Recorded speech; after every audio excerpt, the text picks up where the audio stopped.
Բարև ձեզ։ Այսօր Մետաֆոր ոդկասթի հյուրն է Խաչիկ Հովհաննիսյանը։ Խաչիկը Բելգիայի ֆրանսախոս դպրոցներից մեկում դասավանդում է բարոյականություն, փիլիսոփայություն եւ կրոն առարկաները։ Մենք նրան ճանաչում ենք նաեւ որպես Բելգահայ ռադիոյի հաղորդավար։ Դուք ձեզ երբևէ հարց տվել եք, թե ինչով է տարբերվում հաղթող մարզիկը միջակ մարզիկից։ Ինչ նպատակներ եւ երազանքներ ունեն երիտասարդ սերնդի ներկայացուցիչները ըստ ազգային պատկանելության։ Ինչպես է անձի հոգեբանությունը որոշում նրա գործողությունները։ Ինչ նոր հիմքերի վրա է այսօրվա երիտասարդությունը փորձում կառուցել իր ինքնությունը։ Եթե ձեր մտքով եւս պարբերաբար նման հարցեր են անցնում, ապա մնացեք մեզ հետ։ Ձեր կարծիքները կարող եք գրել մեկնաբանությունների բաժնում եւ անպայման բաժանորդագրվեք մեր YouTube-յան ալիքին։ Հիշեցնեմ, որ Մետաֆոր ոդկասթի հաղորդումները կարող եք դիտել մեր YouTube-յան ալիքով եւ լսել Բելգահայ ռադիոյի եթերում։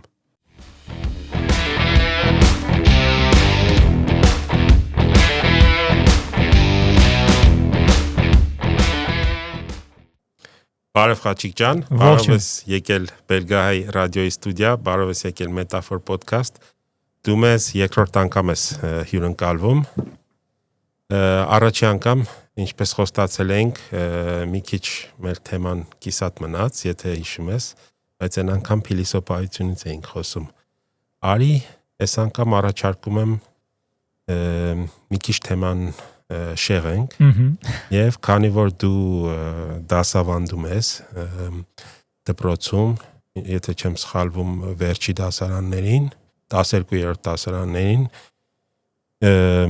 կրոն, փիլիսոփայություն եւ էթիկա առարկաներից առաջարկում եմ այսօր դրանից խոսենք։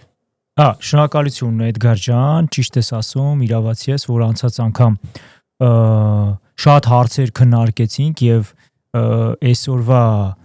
թեմաները նույնպես կարևոր են։ Այո, իրավացի նշեցիր, կաթոլիկ ես, քոլեջում եմ աշխատում, դասավանդում եմ էթիկա, բարոյականություն, այսինքն բարոյականություն, փիլիսոփայություն եւ նաեւ կրոն առարկաները։ Չնայած իմ կարծիքով այս երեքը միմյանց շահկապված են իրանք, կապված են։ Եթե թույլ տաս մի քիչ էս ընթերցակամ, հետո կշարունակենք։ Մենք արդեն մի անգամ էլ ենք խոսել էթիկան այսօր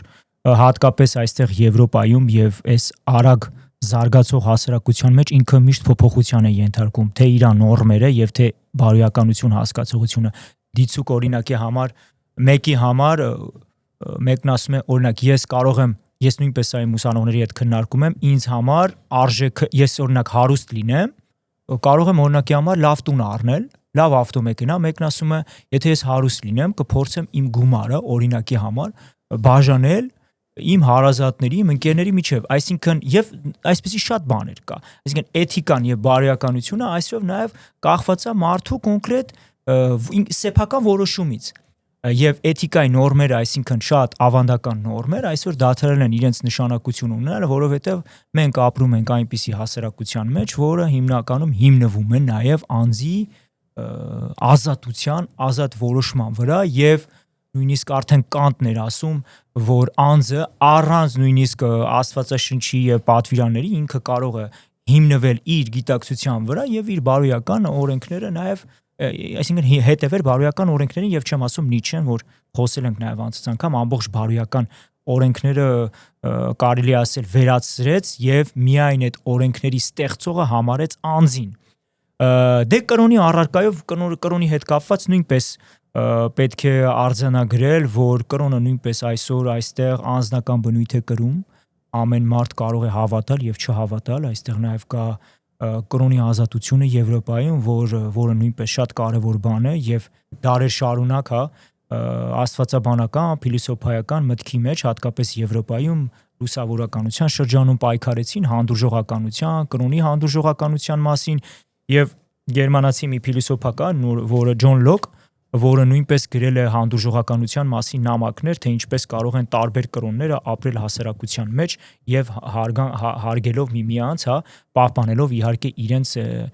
ինքնուրույնությունը եւ փիլիսոփայությունը այսօր ինձ համար կարծում եմ դոմինանտ է, որովհետեւ փիլիսոփայությունը ինքը ընդհանուր մի մեծ հասկացողություն է, որն իր մեջ ընդգրկում է եւ էթիկան եւ կրոնը, փիլիսոփայությունը դա ոչ մի կապ չունի, այսինքն այն իմաստով յուրաքանչյուր մարդ ինքը կարող է փիլիսոփայել։ Ինչ է փիլիսոփայությունը, եթե ոչ իսկ կյանքի մասին մտածել, ինքդ քո մասին, քո տեսակը զարգացնելու մասին։ Չգիտեմ, հա, փիլիսոփա ինքը տերմինը նշանակում է իմաստություն, սեր, իմաստասեր, այսինքն սեր իմաստության նկատմամբ, սոֆիա հա նշանակում է իմաստություն, ֆիլիա նշանակում է սեր, եւ իհարկե այսօր փիլիսոփայությունը այլ ուղղություն ունի, ինչպես որ Պլատոնի, Արիստոտելի ժամանակ հունական շրջանում բացարձակ այլ նշանակություն ուներ, իսկ այսօր օրինակ փիլիսոփայությունը հատկապես պատասխանում է անձի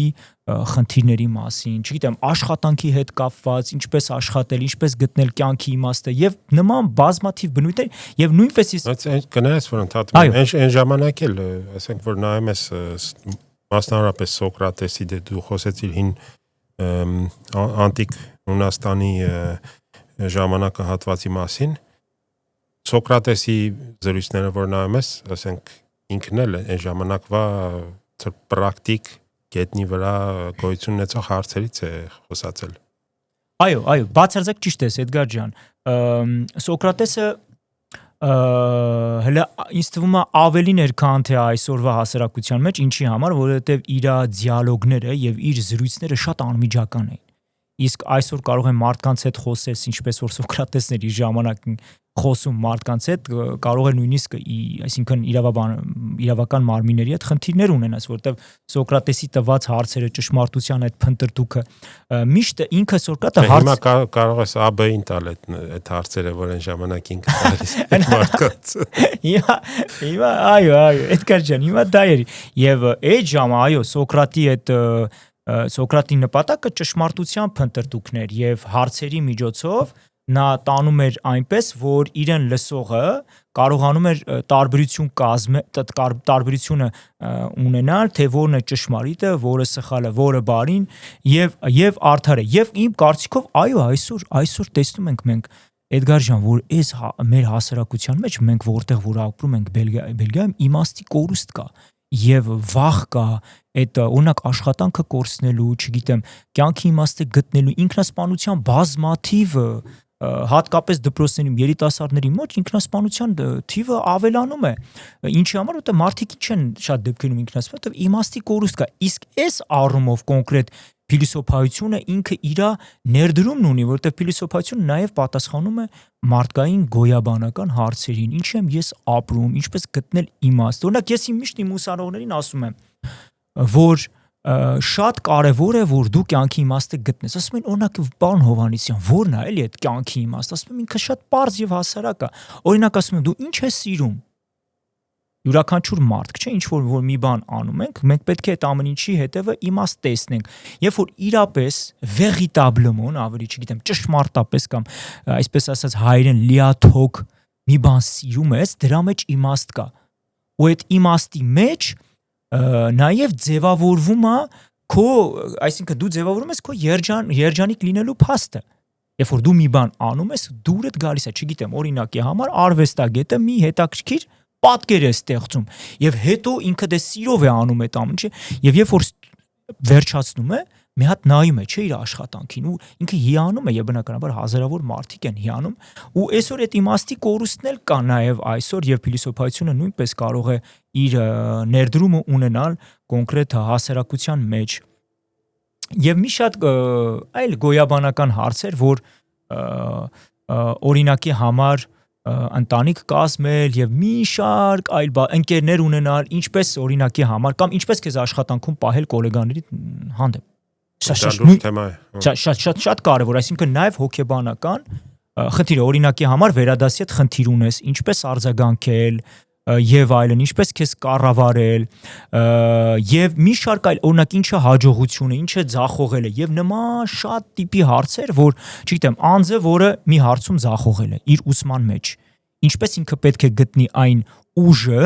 որպեսզի վեր լինի այդ վիճակից եւ այլ ընթացք բռնի։ Էսի ամեն մարդ չի կարող, այո, կան մարդիկ, որոնք վեր են լինում այդ վիճակից, վեր են բարձրանում, բայց շատ կարեւոր է այդ ուղղորդում այդ ուժը տրվի նրան, հա։ Օրինակի համար իմաստի մասին խոսեցինք, ինչի համար լավ, օրինակ պատկերացնենք մի անձնավորություն, որի կյանքում օրինակ ինչ որ իր ամուսնական կյանքը չի ստացվել, օրինակ, հա, պատկերացնենք այդ մարդը հիասթափված նստած է տանը եւ իր ձեռքում, չգիտեմ, օրինակի համար մի բաժակ կոնյակ է եւ փորձում է իր վիշտը այդ ալկոհոլի միջոցով, հա, այսպես ասած, մոռացնել դա իր վիշտը։ Իր խնդիրն է, դա հարցը չի։ Հարցը այստեղ այն է, եթե այդ անձը այդպես նստած մնա եւ ոչ մի գործողություն չանի այդ իրավիճակից դուրս գալու համար, սա կտանի կործանման։ Այստեղ է որ իմաստը մարդ կորցնում է իր կյանքի։ Հետևաբար իմաստի գտնումը շատ կարևոր է, երբ որ մարդ passer à l'action ֆրանսերեն ասած, անցնել գործողության, որովհետեւ երջանկություն եւ այլն դրանք բառեր են։ Մենք կարող ենք թեորիկ ձևով մտածել, բայց երբ որ չկա գործողություն, այդ ամեն ինչի հետևում մենք այսպես ասած դատապարտված ենք այդ տխրությանը եւ գալիս ենք իմաստի ոչ իմաստի այսպես ասած կորուստին այս աշխարհում, երբ որ մենք չենք, դրա համար շատ կարեւոր է գործել, չգիտեմ, ընկերներ չունես, աշխատի ընկերներ ունենաս, սոցիալ չես, աշխատիր ինքդ քեզ վրա, ինչպես ես կարող եմ իմ սոցիալական հարաբերությունը ինքս ինձ զարգացնելով, բնականաբար, այո, ես չեմ ասում անձը ռադիկալ արմատական ձևով իր տեսակը փոխի, չէ, բայց յուրաքանչյուրս էլ կարող ենք ինչ որ տեղ ինքներս մեր վրա աշխատենք, չգիտեմ, կարող է մեկ ասի, օրինակ, Խաչիկ ջան, դու էքստրավերտի անձնավորություն ես։ Ես այդ ամեն ինչը սկսեմ մտածել, լավ իմաստով մտածել, այստեղ ոչ թե հարցը երբեմն մարդիկ կան ասում են, չէ, ինձ ուրիշի կարծիքը չի հետաքրքրում։ Այո, երբեմն բայց կարծիքներ կա, կարելի է անալիզ անել դու ինքդ քեզ համար եւ նաեւ մի տեսակ այդ ուրիշի կարծիքը եւ քեզ ապակու արժեվ դնես եւ նայես թե դու նաեւ ինչպես ես քեզ պահում, այսպես, այսինքն մի հատ դու քեզ դնես առաջ ու սենց հետ գաս ու ինքդ քեզ նայես եւ սկսես այդ աշխատանքը ինքդ քեզ վրա շատ կարեւոր ինքը օղակ է կյանքի իմաստի, ինքդ քեզ գտնելու, ինքնության հարց, չգիտեմ, այդ ամոթխած, այդ ամաչկոտ վիճակ, կոմպլեքսներից դուրս գալը, սրանք շատ կարևոր բան են, որովհետև ես շատ մարդիկ գիտեմ, Էդգար ջան, որ իրանք ֆենոմենալ խելացի մարդիկ են, բայց միչև դու կարողանում ես իրենց խոսեցնես ինչ-որ մի բան, իրենից սովորես եւ այլն, ժամանակ է պահանջում, ամեն մարդ չի, որ կարող է համբերություն ունենա եւ կարևոր է, հա, օրինակի համար այդ մարդիկ աշխատեն, մի քիչ այդ ինտրովերտից թեթևակի, օրինակ էքստրավերտի բաներ եւ հակառակը նույնպես այսպես սանթեզը, այսինքն երկուսի միջև այդ միաձուլումը շատ կարևոր է նաեւ անձի ինքնության համար։ Լավ, ես օրինակի համար գնացել եմ դիցուկ մեր Մարիշը կազմակերպում է հայկական փարթիներ դիցուկ, հա, անձերը գալիս են, օրինակ շատ անձեր, իրանք հիմնականում որ նայում ես մնում են մարդկային է, սա նորմալ բան է, քննադատական տեսքով չեմ։ Հիմնականում մնում են այն շրջանակում, ում որ ճանաչում են։ Կամ ում հետ որ գնացել են։ Okay, շատ ճիշտ ես, կամ ում հետ որ գնացել են, բայց մարդիկ կան, իրանք սիրում են։ Չէ, բայց այստեղ ես պետք է ասեմ, որ այդտեղ Մարիան շատ մեծ գործ է կատարում ու դա իր մոտ ոնց որ բնական ստացվում է։ Ինքը, եթե նկատել ես, այդ երեկոյթների ժամանակ հատիկ մոտենում է մարդկանց, բարևում է, բարի գալուստ, եթե առաջի անգամ են գալիս ու sense հատկություն ունի, նույնիսկ քներին, ովքեր արդեն հաճախ են գալիս, տանում է, ասենք քեզ ասում է, այս ինչին ճանաչում ես, չէ, դե բարի ծանոթացնի։ Ու անցած անգամ էլի հետաքրքիր երեք հոգու հետ ինձ ծանոթացրեց, Էդ է իզում ասել, որ էդ էլ մարդիկ շատ հաճախ այդ քայլը չեն անում, բայց իրենց տեղը մեկ այլ մարդ անում։ Հետ, այո, ֆասիլիտե անում։ Այո, հեշտում է։ Այո, Էդգար ջան, ես էլ եի ուզում ասեմ, նախ շնորհակալ ենք առիթ եղավ Մարիշից խոսելու համար, որ կազմակերպում է հայերին միասին միտեղ համախմբվում ենք եւ ինչ որտեղ այդ հայկական մեր այսպես ասած այդ հավաքույթը նաև վերածվել է ինչ-որ մի փոքրիկ ընտանիքի, որ գրեթե ովքեր չեն ճանաչում, գրեթե մեկը մյուսի հետ ճանաչում են Եվ դա պետք է շարունակական լինի եւ այդ ակտիվ կյանքը, սոցիալական ակտիվ կյանքը ես կուզենամ, որ մեր հայերի մեջ, հատկապես Սփյուռքում, շատ լինի անկեղծ եւ իհարկե թափանցիկ։ Դա շատ գովելի բան է։ Եւ այո, ճիշտ ես ասում, օրինակ Մարիշը մեկ-մեկ ինձ ասում է, հեն, խոսել ես բոլորի հետ կամ տանում ծանոթացնում է։ Դա շատ կարեւոր բան է եւ հետաքրքիրն է, Էդգար ջան, որ այդ բանի ժամանակ մենք տեսնում ենք, որ մարդիկ կան, որ մյուսների հետ չեն ծանոթացել, դու քայլ ես անում, իրանք էլ են արդեն սկսում ոգևորվել։ Այսինքն le sentiment d'appartenance, այսինքն անձը իրան առաջի անգամ է եկել, բայց իրան զգում է, որ ինքը արդեն պատկանում է այդ գրուպին, այսինքն այդ հայկական գրուպին, որ օրինակի համար մեր Մարիշը կազմակերպել է։ Այդ զգացողությունը շատ կարևոր է, որ մարդուն տաս բարև ձեզ, օրինակ դուք առաջի անգամ եկեք, իմ անունը Խաչիկ է, իմ անունը Էդգար է, Մարիշը եւ ուրախ ենք, որ այստեղ եք մեզ հետ եւ մենք հրաշալի ժամանակ ենք անցկացնում։ Այսինքն այդ մարդը դիցուք, որ առաջի անգամ եկե, ինքը միանգամից իր մեջ ինչ որ բան է կատարվում։ Ասում ես, ինչ հետաքրքիր է, այստեղ մարդիկ շփվում են, գալիս են, տես ես չեմ։ Արդեն ինքնըստինքյան 1, 2, 3 այդ անձը եթե գա, արդեն ինքն էլ է լինելու մեզ նման մեկը, որ գնալու է անծանոթին հրավիրելու, այսպես ասած, բեմ, հա, ասելու է եկեք ծանոթանանք, եւ այսինքն սա նաեւ սոցիալական այդ հարաբերությունն է, որովհետեւ անձը Էդգար ջան ինքը եւ այսօրվա ինձ թվում է դժբախտություններից մեկը այն է, որ անձը շատ միայնակ է մնում։ Երբ որ անձը շատ միայնակ է մնում, ինքը շատ դեպքերում կարող է ինքնա այդ development personnel անձի զարգացումը շատ ուժեղ տեղի չունենա։ Ինչի համար, որովհետև մարդ արարածը առանց, եթե չեմ սխալվում, ռուս փիլիսոփաներից թե գրողներից մեկը, եթե չեմ սխալվում Չեխովն է, բայց կխնդրեմ, որպեսզի այս ամեն ինչը ճշտեն, ասում է մարդուն մարդ է հարկավոր։ Եվ ես կավելացնեմ մարդուն մարդ է հարկավոր, որպեսզի մարդու ինքնությունը նաև ձևավորվի, որովհետև մարդը միայնակ ինքը չի կարող իր տեսակը զարգացնել, որովհետև ես շփվելով, հաղորդակցվելով մեկի հետ, իրանից ինչ որ մի բան եմ լսում, չգիտեմ, գոլեգաների հետ խոսելով, գոլեգային ասում եմ, գիտեք ինչ, այս սկզբունքն էլ կա, օրինակ, այս իրավական նորմերն էլ կա ուսումնական process-ի մեջ, որ պետք է արդեն կառավարության կողմից, ասում է, օքեյ, ինքը գնում է, հարցնում է եւ այլն, տեղեկացվում է, այսինքն մեկ ինֆորմացիան դու ինձ օրինակ Էդգար ջան մի ինֆորմացիա ես տալու, օրինակ հարց ես տալում, այդ հարցի հետևանքով բազմաթիվ գաղափարներ կարող են առաջ գալ։ Նույնը անձն է, հասարակության մեջ ինքը ձևավորվում է մյուսների հետ հաղորդակցվելու շնորհիվ, մյուսների հետ սոցիալական կոնտակտի մեջ մտնելու շնորհիվ։ Չգիտեմ, օրինակ ուսանողական կյանքում էլ կան։ Ես օրինակ տեսնում եմ, որ ուսանողներ կան, իրանք լիդեր են։ Իրանք հեշտ են, բայց ուսանողներ կան, որ դու իրանց պիտի կամաց նույնպես մտցնես գրուպի մեջ եւ հնարավորություն տաս, որ ստոպ, բոլորը պետք է ձեր կարծիքը տակ։ Եվ բոլորը ձեր կարծիքը պետք է տակ, թեև նույն բանն եք ասում, բայց պետք է ասես քո սեփական բառերով։ Էսի շատ կարևոր է, որ իրան մատնանշես։ Օրինակի համար խոսեցինք, որ անձը եկել է, չգիտեմ, հայկական, այսպես ասած, մեր խնջույքների ժամանակ չի խոսում կամ անկյունում կանգնած է։ Երբ որ ասես օրինակ Աշոտը չի շփվում բոլորի հետ, ասես Աշոտ ջան, մի հատ արի ծանոթանանք, արդեն իրան պատասխանատվության ես ենթարկում, ինքը արդեն հոպ Աշոտ իմ անունը տվեցին, եկավ, արդեն կամաց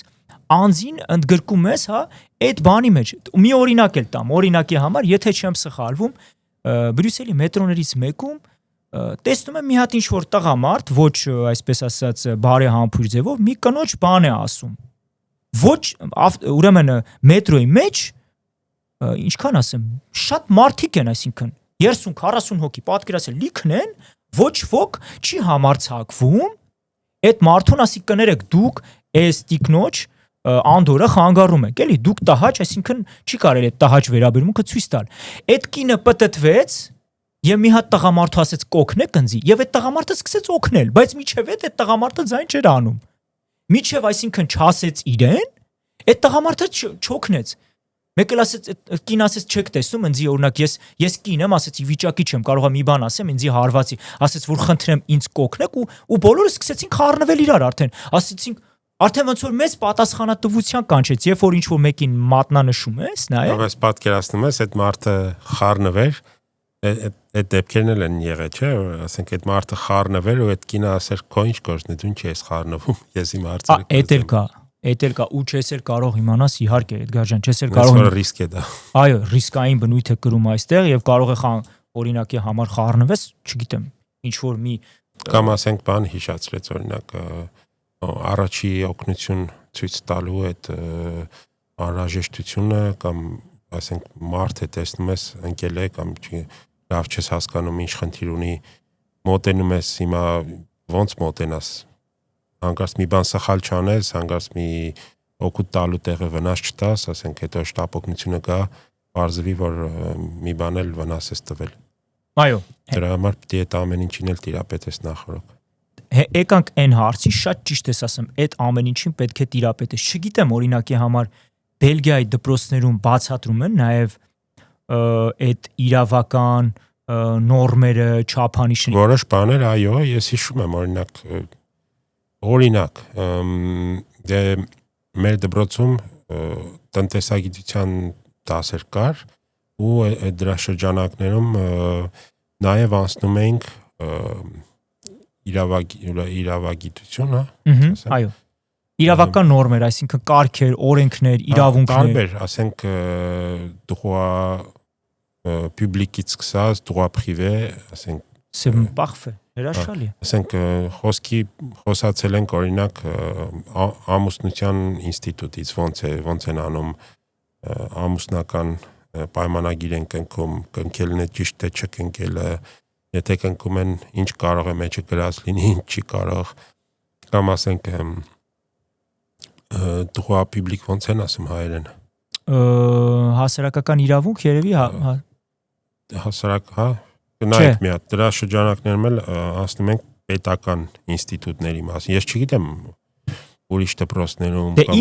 կամ Հայաստանի դպրոցներում չգիտեմ իմ կարծիքով չէ այսինքն ասում ես որ խորհրդարան կա 3 շերտանի ասենք 3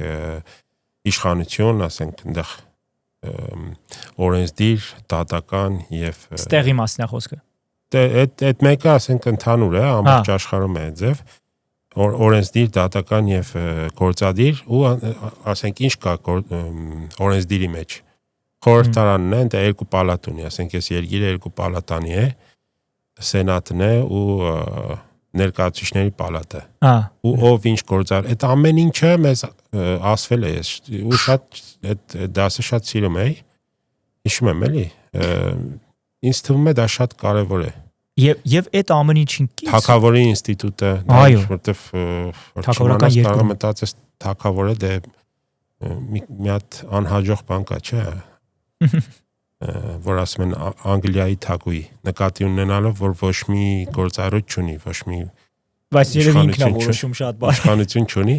ամեն ինչ ինքը չի որոշում բայց պետք է իմանաս ինչն է ինքը որոշում ինչը ինքը չի որոշում դες մենակ ասելով չի ճիշտ է Եվ Էդգար ջան, հենց դա է, եթե չեմ սխալվում, ամերիկացի մի ամերիկական ֆուտբոլի խաղացող կար, Կոլին Կապերնիկ էր անունը, ուրեմն այս խաղացողը ինքը ամերիկական հիմնի ժամանակ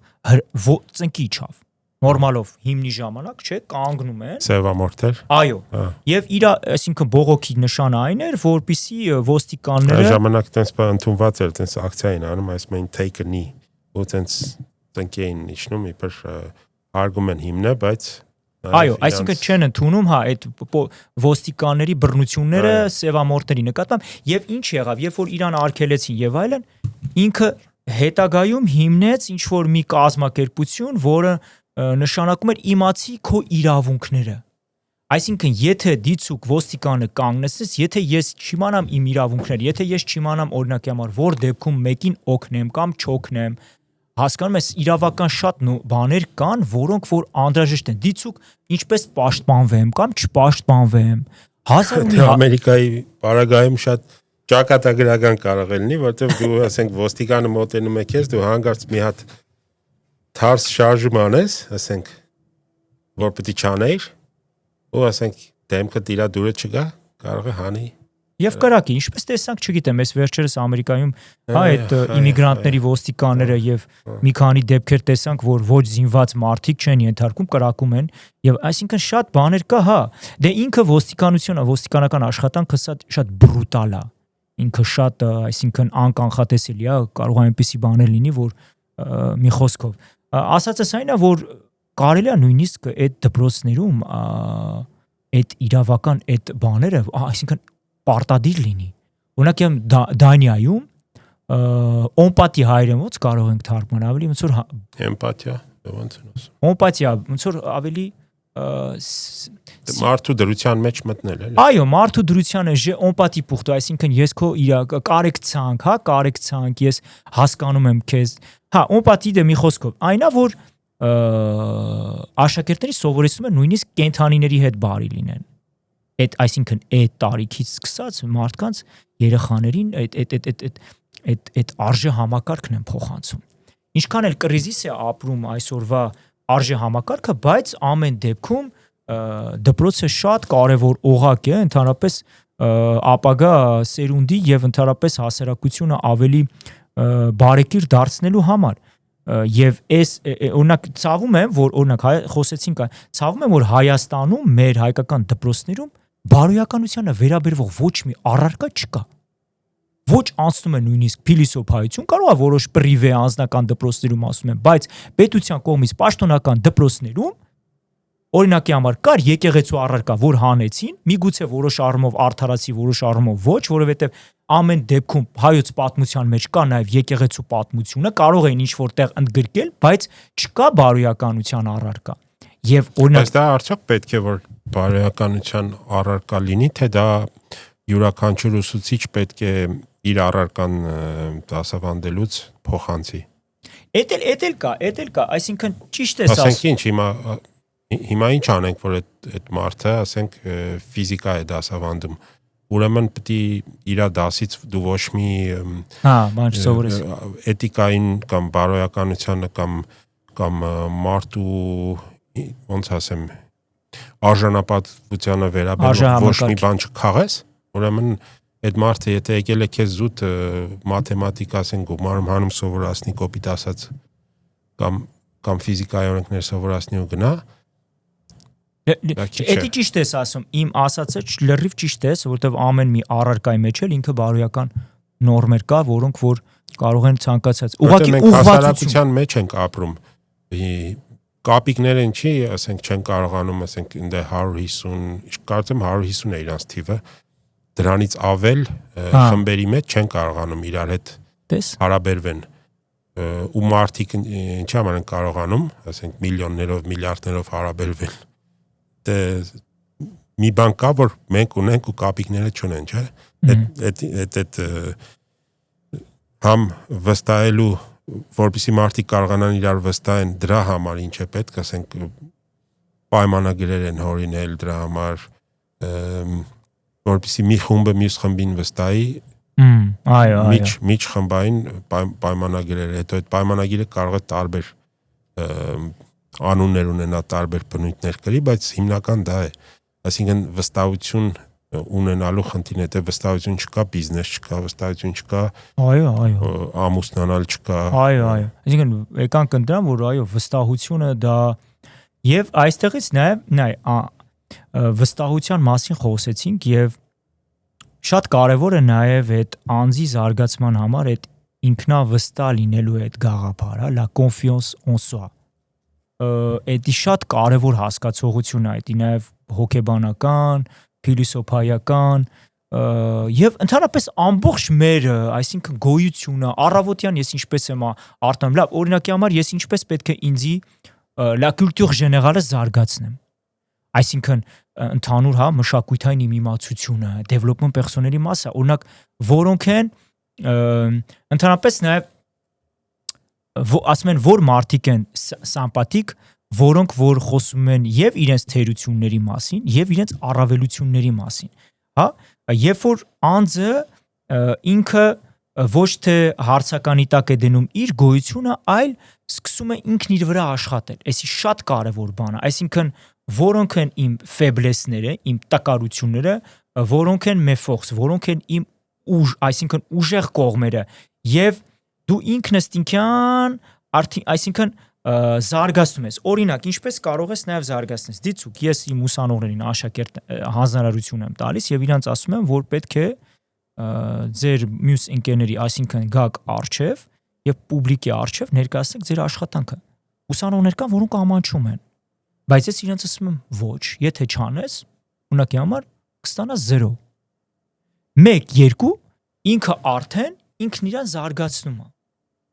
1 պուբլիկի մոտ կարողանում է խոսել, որովհետև շատ կարևոր է այսօր մարդկանց սովորեցնել, թե ինչպես ինքը այսինքն իրեն պահի հասարակության մեջ, ընդհանուր խմբի մեջ եւ այլն, այդ համարձակությունը ունենա խոսի եւ դա աշխատանք է։ Մարդկա ինքը կարող է իծնե, տենց ինքը ազատ լինի իր տեսակով, բայց մարդկա ինքը development personnel անձը զարգացնում է իր այդ տեսակը։ Դիցուկ չգիտեմ, օրինակ մշակույթային առումով շատ բաներից թույլ եմ այցելում եմ, չգիտեմ, թանգարաններ, չգիտեմ, երաժշտության առումով, չգիտեմ, տեխնոլոգիայի առումով, չէ՞, այսինքն էդի անձին շատ կարևոր է, երբ որ դու ընդհանրապես ասում են իմացությունը ինքը ուժ է տալիս մարդուն։ Երբ որ մարդը ինֆորմացում է հատկապես այսօրվա դարաշրջանում, ինքը նաև իրեն զարգացում։ Ինքնավստահություն է տալիս։ Այո, ինքնավստահություն, այդ բառը շատ կարևոր է, la confiance en soi։ Օրինակի համար ես ասում եմ ուսանողներս ասում եմ դու գիտես ինչպես պետք է այդ աշխատանքը անես, ասում է այո պարոն Հավոնեսյան, ասում եմ դե գրա արա, եթե դու վստահ ես, դա շատ կարևոր բան է։ Երբ որ դու վստահ ես, նույնիսկ կարող ես սխալվես, որովհետև կյանքում les essais, փորձեր եւ les erreurs, սխալները դրանք անբաժանի կերպով իրար կապված են, որովհետև մենք նույնպես անձի զարգացման հետ կապված խոսեցինք, նաեւ ձախողումները նույնպես մեր անձի զարգացման մաս են կազմում, որովհետև ձախողումները ոչ այլին չեն, եթե ոչ իսկ խելացի մարդու համար դրանք դասեր են, լեսոն։ Բայց կապված է թե դու ոնց ես վերաբերվում, չէ՞, ձախողմանը։ Ասենք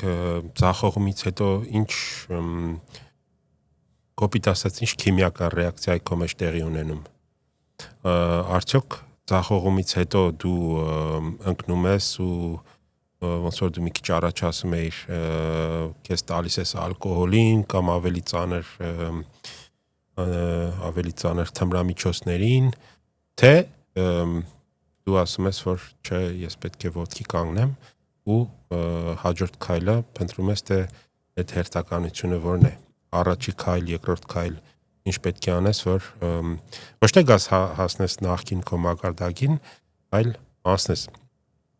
սպորտի մեջ, օրինակ մարզիկների մոտ դա շատ բժշկության մեջ էլ ինքը հաստատվել է ու ընդունված արդեն փաստ է, որ սպորտմենը երբ որ ինչ որ հիվանդություն է ունենում կամ ինչ որ շատ լուրջ վնասվածք է ունենում ու հետո կարողանում է բուժվել, դա հաղթահարել, ինքը դառնում է ավելի ուժեղ, քան իր նախկին մակարդակը։ Օրինակ հեծանիվի ոլորտում կար, դա մի քիչ ճիշտ է ինքը կեղտոտված ոլորտ է, որտեղ այդ դոպինգը բանը այդ սպորտի մեջ մի քիչ շատ է։ Ամստրոնգը լավ դոպինգներ ունեց։ Բայց նույն Ամստրոնգը ինքը քաղցկեղով հիվանդ է եղել եւ բուժվել է եւ դրանից հետո է սկսել իր կարիերան, այսինքն կարիերայի վերելքը։ Այո, այսինքն կապված թե դու ինչ ռեակցիա ես տալիս, դա կարող է վերաբերվի անձերին, դա կարող է վերաբերվի խմբերին, ասենք որպես ընկերություն, որպես ինչ որ խումբ, որպես համայնք, որպես ազգ, ինչու՞ չէ։ Ինչ ռեակցիա ես դու, ասենք մի հատ ցախողում ես ունենում, պարտություն ես ունենում, ոնց որ մենք ունեցանք 2020-ին։ Մենք ինչ ռեակցիա ենք տալիս դրանից հետո։ Ապաթիայի մեջ ենք ընկնում։ Այո, ինչ որ ժամանակ գուցե դա հասկանալի է, երբ որ հասարակությունը ընկնում է ինչ որ ապաթիկ վիճակների մեջ ու չգիտի ոչ մեկ ինչի վստահում բան չանում, բայց դրանից հետո դու գոնե կարող ես ինքդ քեզ վստահես։ Կյանքը շարունակվում է, այսինքն այսինքն ինչ ես անում, քո քայլերը, մենք քո գործողությունները լսում ենք։ Լրիվ, բացարձակ համաձայն եմ, Էդգար ջան, շատ ճիշտ դիտարկում արեցիր սպորտի հետ կապված եւ հայ իրականության հետ կապված եւ շատ նաեւ ճիշտ ասեցիր, որ ինչպես եմ ես արձագանքում, արդյոք այս ձախողումը ինձ համար ավելի ուրիշ ինձ դարձնելու հնարավորություն է տալիս։ Ռակ ինձ հետաքրքրում է Այո։ այդ հարցերի շուրջ դու քո ուսանողների հետ խոսում ես։ Այո, ես միշտ ասում եմ le droit d'échouer ձախողելու իրավունքը։ Էդիկա ոչ թե դրթում եմ իրանց որ ձախողվեն կամ ինչ որ, որովհետև ընդհանրապես հաջողությունը Ուզում ես ասես ավելի լավ է մի բան անես չստացվի, քան չփորձես էլ։ Այո, այսինքն երբ որ մի բան փորձում ես չի ստացվում, դու քո սխալը բացահայտում ես։ Եվ երկրորդ, երրորդ, չորրորդ անգամ դու աշխատում ես, որպեսզի այդ ամեն ինչը վերանա։ Կարևորը պատրաստակամությունն է։ Նույնիսկ չես կարողանում, չգիտեմ, սպորտի մեջ էլ կան, որ 1, 2, 3 միանգամից, այսպես ասած, բոքսի ռինգ չեն բարձրանում, չէ՞։ Էդի process-ը, դա կասկածանք է, դա տանջանք է, դա ինչ որ մութ գիշերներ է, մութ օրեր է, դա, չգիտեմ, եթե չեմ սխալվում, Մուհամեդ Ալին ասում էր, ես ատել եմ իմ ամեն օրը, որովհետև ես ժամը, չգիտեմ, 6:30 թե 4:30 պետք է արթնանայի, որպեսզի զբաղվեի սպորտով, որպեսզի իմ ֆորմը միշտ անի մեջ լինի, բայց ես գիտեի թե ինչի համար եմ դա անում, որտեվ ես Մուհամեդ Ալին եմ, հա։ Այսինքն նույնիսկ այդ սպորտսմենները նույնպես իրենց կյանքը, հա, ինչ որտեղ զոհաբերում են եւ իրենք զբաղվում են սպորտով, չգիտեմ, Ալեքսանդր Ուսիկը այսօր, հա, ինքը օրերով, շաբաթներով, որ ամիսներով ինքը, այսինքն միշտ այդ վարժանքների մեջ է, բայց ինչը իրան որ հարցնես, ինքը կարող ասի իմ դուրը չի գալիս, որ ինքը իր մարմնին լսի, բայց իրանց մեջ այդ մոտիվացնող այդ ուժը իրանց ավելի challenge է իրանց համար, դա մարտահրավերն է։ Խոսեցինք օրինակ։ Բայց համաձայն չես, որ սպորտը դրիվ հոգեբանություն է։ Այո, բացարձակ։ Ասենք կարող է իրար համարժեք, իրար հավասար երկու մարզիկ, մեկը հաջողվի, մեկը չհաջողվի, ու եթե բացառենք, ասենք այնտեղ վնասվածք է, բան է, կամ օբյեկտիվ պատճառներ, բանդանալ է, չգիտեմ, այդ բաները հանենք, տակը, եթե դու երկու մարզիկ վերցնում ես իրար հավասար, մեկը հաղթում է, մեկը միշտ ձախողում է, դա հոգեբանական է խնդիրը։ Ինչ կարծիք։ Ճիշտ ես, Էդգար ջան, նայ, հենց ամենաուժեղ սպորտներից մեկը ինձ համար թենիսն է։ Ինքը թենիսը շատ ինդիվիդուալ սպորտ է։ Դիցուկ օրինակի համար վերցնենք Նովակ Ջոկովիչը, որ նայում ես ինքը իր կարիերայի առաջի տարիները այդքան ուժեղ չի եղել։ Եվ 2011 թվականից իր մենտալը այնպիսի պրոգրես ապրեց, որ Նադալին եւ Ֆեդերերին, որոնք այդ ժամանակ համարվում էին դոմինանտները թենիսի մեջ, որտեվ թենիս ինքը հոգեբանական եւ մենակ քեզանից է կախված, սա ֆուտբոլ չի, որ թիմով պարտվեցին։ Ֆուտբոլն էլ է հոգեբանական։ Ֆուտբոլները հոգեբանական, այո, բայց թենիսի մեջ ուզում եմ ասեմ, ամբողջը քեզանից է կախված, մի անձից է։ Եվ Ջոկովիչը ինքը նաեւ դիցուկ խոսեցինք, ինքը նաեւ զբաղվել է մեդիտացիոնի մասին։ Եվ ինքը շատ դեպքերում է մասնակցել այդ խորհրդակցելու, այդ ներքին այդ հանգստության մասին եւ ամենակարևորներից մեկը եւ Ջոկովիչը իր սնունդն էլ է կարևոր։ Սնունդը նույնպես կարևոր բան է ընդհանրապես պսիխոլոգիայի մեջ, օրինակ հատկապես բուդդիզմի մեջ, չէ, օրինակ բուդդայականության մեջ կյանքը իրանք շեշտում են, որ տառապանք է։ Ինչպես ազատվել տառապանքից, պիտի զրկվես այն ցանկություններից, հատկապես այն պետք է ուտես այնպիսի սնունդ, որոնք որ ասում եմ, այն ինչ որ կոնսոմե ես անում, դու դա ես դառնում։ Հիմա Ջոկովիչի մոտ է, նա ինքը սա ամբողջովին պսիխոլոգիա էր եւ երբեմն Նադալի հետ որ խաղում էր, օրինակ երբեմն Նադալը սկսեց պարտվել, բայց դե զգում ենք, որ Ջոկովիչի պսիխոլոգիան այդ ներքին այդ իր հոգեբանությունը ավելի ամուր հիմքերի վրա էր գտնվում այդ բան, քան թե Նադալինը, եւ Նադալը հետո սկսեց ինքն իր պսիխոլոգիայի վրա աշխատել եւ որոշ արդեն խաղերի ժամանակ Նադալը կարողանում էր հաղթել, բայց ոչ միշտ, բայց Ջոկովիչի մոտ ոչ թե Ջոկովիչը ուժեղ էր խփում, ոչ թե Ջոկովիչը ուժեղ էր բազում, այլ Ջոկովիչի մոտ հաղթելու հոգեբանությունը ավելի ուժեղ էր։ Նույնիսկ Ջոկովիչը, երբ որ նայենք, ճիշտ ասած ես ավելի շատ Նադալի երկրպագու եմ, քան թե Ջոկովիչի, բայց օբյեկտիվ լինեմ։ Երբ որ նայում ես Ջոկովիչը նույնիսկ պարտվում է, բայց ոնց որ հաղթացի հոգեբանություն ունի։ Ինքն իր հակառակորդին այնպիսի ձևով է խոսում, որ կարծես թե Ջոկովիչը չի պարտվել։ Սա է հաղթողի հոգեբանությունը։ Այսինքն ոչ թե ես պարտվում եմ, այլ ինչ որ սովորում եմ։ Այս հոգեբանությունը շատ կարևոր է։ Եվ պարտության ժամանակ կոնկրետ ինքը համես եղել եւ հաղթանակի ժամանակ։ Այս շատ կարևոր է այդ խնդիրները, այդ պսիխոլոգիայի մասին, որ Էդգար ջան դու խոսեցիր եւ այս թենիսի մեջ ինքը ավելի ցայտուն կերպով է երևում, էլի։ Դա շատ կարևոր է մարզիչի դերը, դե մարզիչը առաջերտին ինքը պատասխանատու է մարզիկի հենց հոգեբանության առումով ինքը համար մեկ պատասխանատուն, հետո նոր ինչ վարժություններ կանի, այդ ամեն ինչը գիտենք, բայց ինքը կարող է նաև հիմա հակառակ կողմներ վերցնենք, եթե էլի շարունակում ենք նույն սպորտի թեման, եթե մարզիկը միշտ ընկճված է, միշտ ինչ-որ բարդույթների մեջ է, կամ ինչ-որ մի հատ հակառակորդ ունի, որ դրան միշտ պարտվում է, ոնց որ գերմաներեն ասում են իրա անգստ գեգնան է, էլի, ոնց որ հենց դրա հետ ընկնում է, արդեն վախի բանն տակն է անում, հələ չխաղացած էլի։ Այ։ Հիմա եթե լավ մարզիչ լինի, դա կարող է խոսակցության զրույցների բանի միջոցով դա կամել հանել այդ մարդու մեջից ու իրան սարքել թարմ նոր մարդ, որը կբարձրանա բեմ, կբարձրանա ռինգ, չգիտեմ, դաշտ եւ կհաղթի։ Եթե չեմ սխալվում,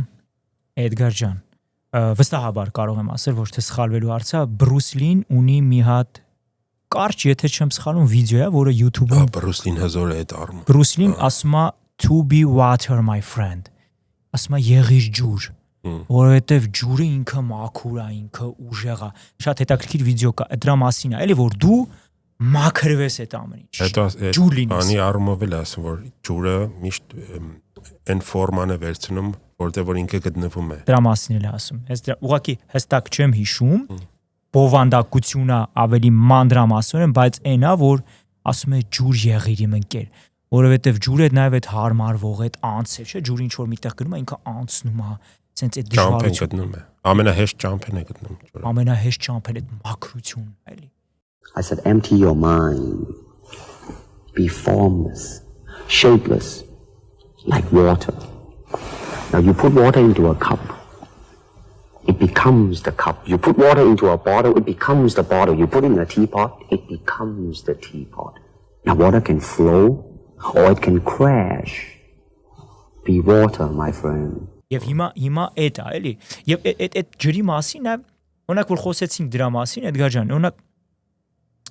ես շատ այսպես ասած երկրպագու եմ նաև բուդդիզմով, էլի։ Ինքը այնքան խաղաղ կրոն է, այդ ներքին խաղաղության մասին է, այդ լապե անտեղյող, այդ ներքին խաղաղություն, ինչպես հասնել դրան։ Չնայած խոսում են մի տեսակ նիրվանայի մասին, նիրվանա ոնց որ կատարյալ կարգավիճակ այդ մարդու ներսում, որ հասնում ես, բայց այդ հանգստությունը մեկ պետք է էլի մարդուն, այդ չգիտեմ, օրինակ մեկ պատահում է, չէ, որ կարող է շատ հոգնած լինես, բայց 3 րոպե հանգստանաս, ուժեղ էներգիա ստանաս։ Իսկ իմ կարծիքով դա այդ ներքին խաղաղությունն է, էլի, մեզ այսօր դա շատ կարևոր բան է եւ պետք է մեզ Էդգար ջան։ Խաչիկ ջան, դու որ խոսում էիր, հիմա մի հատ թեմա ասեցիր, հետո մի քիչ շեղվեցինք, հիմա ուզում եմ վերադառնամ դրան, դες օրինակ ուսանողները, հիմա դու քո ուսանողները վերցնենք օրինակի համար, այսօրվա հասարակությունը ու դա տարածվում է նաև երիտասարդների վրա, ինքը դարձել է մի տեսակ sense փխրուն, խոցելի, այո, նուրբ, ամեն ինչից նեղվող, sense մի բան են չասես, կարող է նեղենա, դրա համար ասենք տերմիններ են ի հայտ եկել, որ ասում է politically correct, politiquement correct, ասենք խոսքի այս ինչ բառը դու իրավունք չունեիր ասել, ասենք ոնց են ասում, դրամասին հումորներ էլ կան, չէ, ասենք Ջորջ Քարլինը լավ բաներ ունի այդ եուֆեմիզմների մասին, որ մի բան ուզում ես ասես, դա փոխանակ դու ուղիղ ասես, ասենք մարդը, չգիտեմ, բան է։ Մարմնական ոնց են ասում, սահմանափակություն ունի։ Հա, մարմինը սահմանափակված։ Այո, ու դրա համար սկսում են ինչ որ բաներ մանգալ, որ դա նկարագրեն, դեռ պարզ կարելի է ասել ինքը անգլերեն ասում է cripples, ասում է Բիբլիայի մեջ էլ կա, որ ասում է Jesus healed the cripples, բան, ու ասում է հիմա ասում են the physically disabled կամ ես իմ բաներ են վարինում կամ ու որպեսի նույն բանն են իրանք նկարագրում, բայց վախենում են իրեն կոչեն իրենց անուններով։ Ու վերադառնամ այդ որ հասարակությունը այդ փխրունությունը ու այդ նրբությունը ու այդ ավելորդ խեղճությունը ու այդ խոցելիությունը որ մտել է մեջները դա ոնց է անդրադառնում հատկապես մասնավորապես էս նոր սերունդի վրա որոնց է դու շատ ես շփվում։ Այո։ Էդգար ջան, էսի շատ կարևոր հարց է ու շատ իրավացի ես, որ ու դրա հետևում գիտես չէ, ասենք ինչն է թաքնված դրա հետևում դեպրեսիաները, այո, էլ չգիտեմ, այս տարի հիվանդություն, ստրես, burnout, bore-out, չգիտեմ ինչ, social anxiety, թազա բաներ եմ լսել, վախեր, չգիտեմ, ինչ որ սոցիալական վախեր, ինչ որ չգիտեմ, ուրիշ վախեր, հոգեբանական ոչ ստաբիլ վիճակներ, այդ ամեն ինչը դրա հետևանքներն են։ Այո։ Գիտես, երբեմն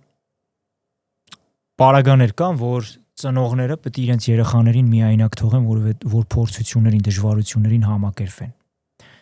Եթե չեմ սխալվում, ես վերջերս Ֆիգարոյում մի հատ մեջբերում կարդացի, որ երբ որ ծնողները շատ բոնտե, այսինքն կարեկցանք եւ ողորմածություն են դրսևորում երեխաների նկատմամբ, դրանով կորցնում են իրենց երեխաներին։ Չասնում են։ Այո, չեն թողում ինքնուրույն լինեն, չեն թողում նույնիսկ նա ձախողեն, ոչ թե ձախողել կործանվելու իմաստով, այլ ընկնեն, բարձրանան։ Այո, չգիտեմ, մի հատ ինչ որ մի բան պետք է անի երեխան, թողել անի, պապա կոքնես, չգիտեմ, չէ, մի հատ էլ դու փորձիր անել։ Ամեն դեպքում չի, որ պետք է ծնողը կողքին գամ, մի հատ էլ գնա, դու մի հատ, չգիտեմ, փորձիր կստացվի, նման բառերը արդեն դուրս եք, ուրիշ բաներն է պրոպագանդվում այստեղ, չգիտեմ, ինչ որ ես չեմ ասում կենթանիներին դեմ եմ, բայց կենթանիների իրավունքներ պաշտպանենք, բայց ընդ մարդիկ դեպրեսիայի մեջ են, հա, ստրեսի մեջ են, իրանք լուրջ խնդիր ունեն, հոգեպես մահանում են, օրինակ հազարավոր երեխաներ, բան սենյակներում փակված, ոչ մեկը չեն ուզում շփվեն։ Այսինքն մի քիչ ծիծաղելի ասենք, մենք օրինակ վերցնենք, որ ասենք, չգիտեմ, բանի կլիմայի մասին են խոսում, ինչ որ մոլորակի դարդերով են տապալվում, ու ասենք իրանց էս նայում, ասենք մի հատ անմխիթար վիճակի մեջ է գտնվում, ասենք դեպրեսիայի տակ կամ ինքը իրան չի գտնում կամ ինքնության խնդիրներ ունի, չգիտի ինքը ով է, ինչի համար է այստեղ։ Չգիտեմ, ասում եմ ինձ մեջ օրինակ մարդիկ կա։ Բայց կարևոր է, որ պիտի փրկել, ասենք։ Այո, այսինքն պիտի արևը մի քիչ իջացնենք, շատ չտականա, հա։ Հա, հելի, այսինքն ինչ որ, չգիտեմ, օրինակ մարդկային այդ ինչ է երջանկություն, հա, շրջապատված լինել մարդկանցով, լավ մարդկանցով, հասարակությունը ել ավելի լավ վիճակի պայմանները ստեղծել, մտածել ինչպես կարելի է անել, որպեսզի ընտանիքը ամուր հիմքերի վրա լինի, բայց հակառակն է լինում։ Այսինքն ամեն ինչ արված է, որ դիցուկ մարդը տարապի, որ գնա հոգեբանի մոտ, հոգեբանը աշխատի, չգիտեմ, իրավական իրավունքները այնպիսի կարգավիճակ են հասկանում, որպեսզի Բաբտի տնտեսությունը պետք է չէ, տնտեսությունը պետք է եթե բոլորը առողջ լինեն, եթե բանալի ասում է, էլ բժիշկի մոտ չեն գնա, հարկ չեն վճարի, տեղ չի ծախվի, եւ տնտեսությունը հա, բայց էդի կարաս օրինակի համար էդի կարաս ուրիշ ձև անես, եթե մի օր ինձ մեկը պատմում էր եւ որ Շվեդիայում բոլորը դեղ են խմում դեպրեսիայի։ Շվեդիայում։ Ինչի մենակ Շվեդիայում։ Դե հավանաբար ստեղ էլ է, ես դե նոր Ֆրանսիայի վիճակագրությունն էի տեսել ու 50%-ից ավել մարդիկ sense բարբերաբար խմում են, այսինքն ոչ թե մի անգամ, երկու անգամ բայտակ, չէ, իրանք ամեն շաբաթ խմում են դեպրեսիայի դեղեր։ Ընտրեմ, այսինքն դե որովհետև հասարակական պայմանները հիմա այնպես են, խոսեցինք այդ ուսանողի։ Դա մենությունից էլ է գալիս, չէ՞, ասենք էլի նույն ստատիստիկները նայում ես ու դե նշանակություն չկա, ասենք մի քիչ ավել, մի քիչ պակաս,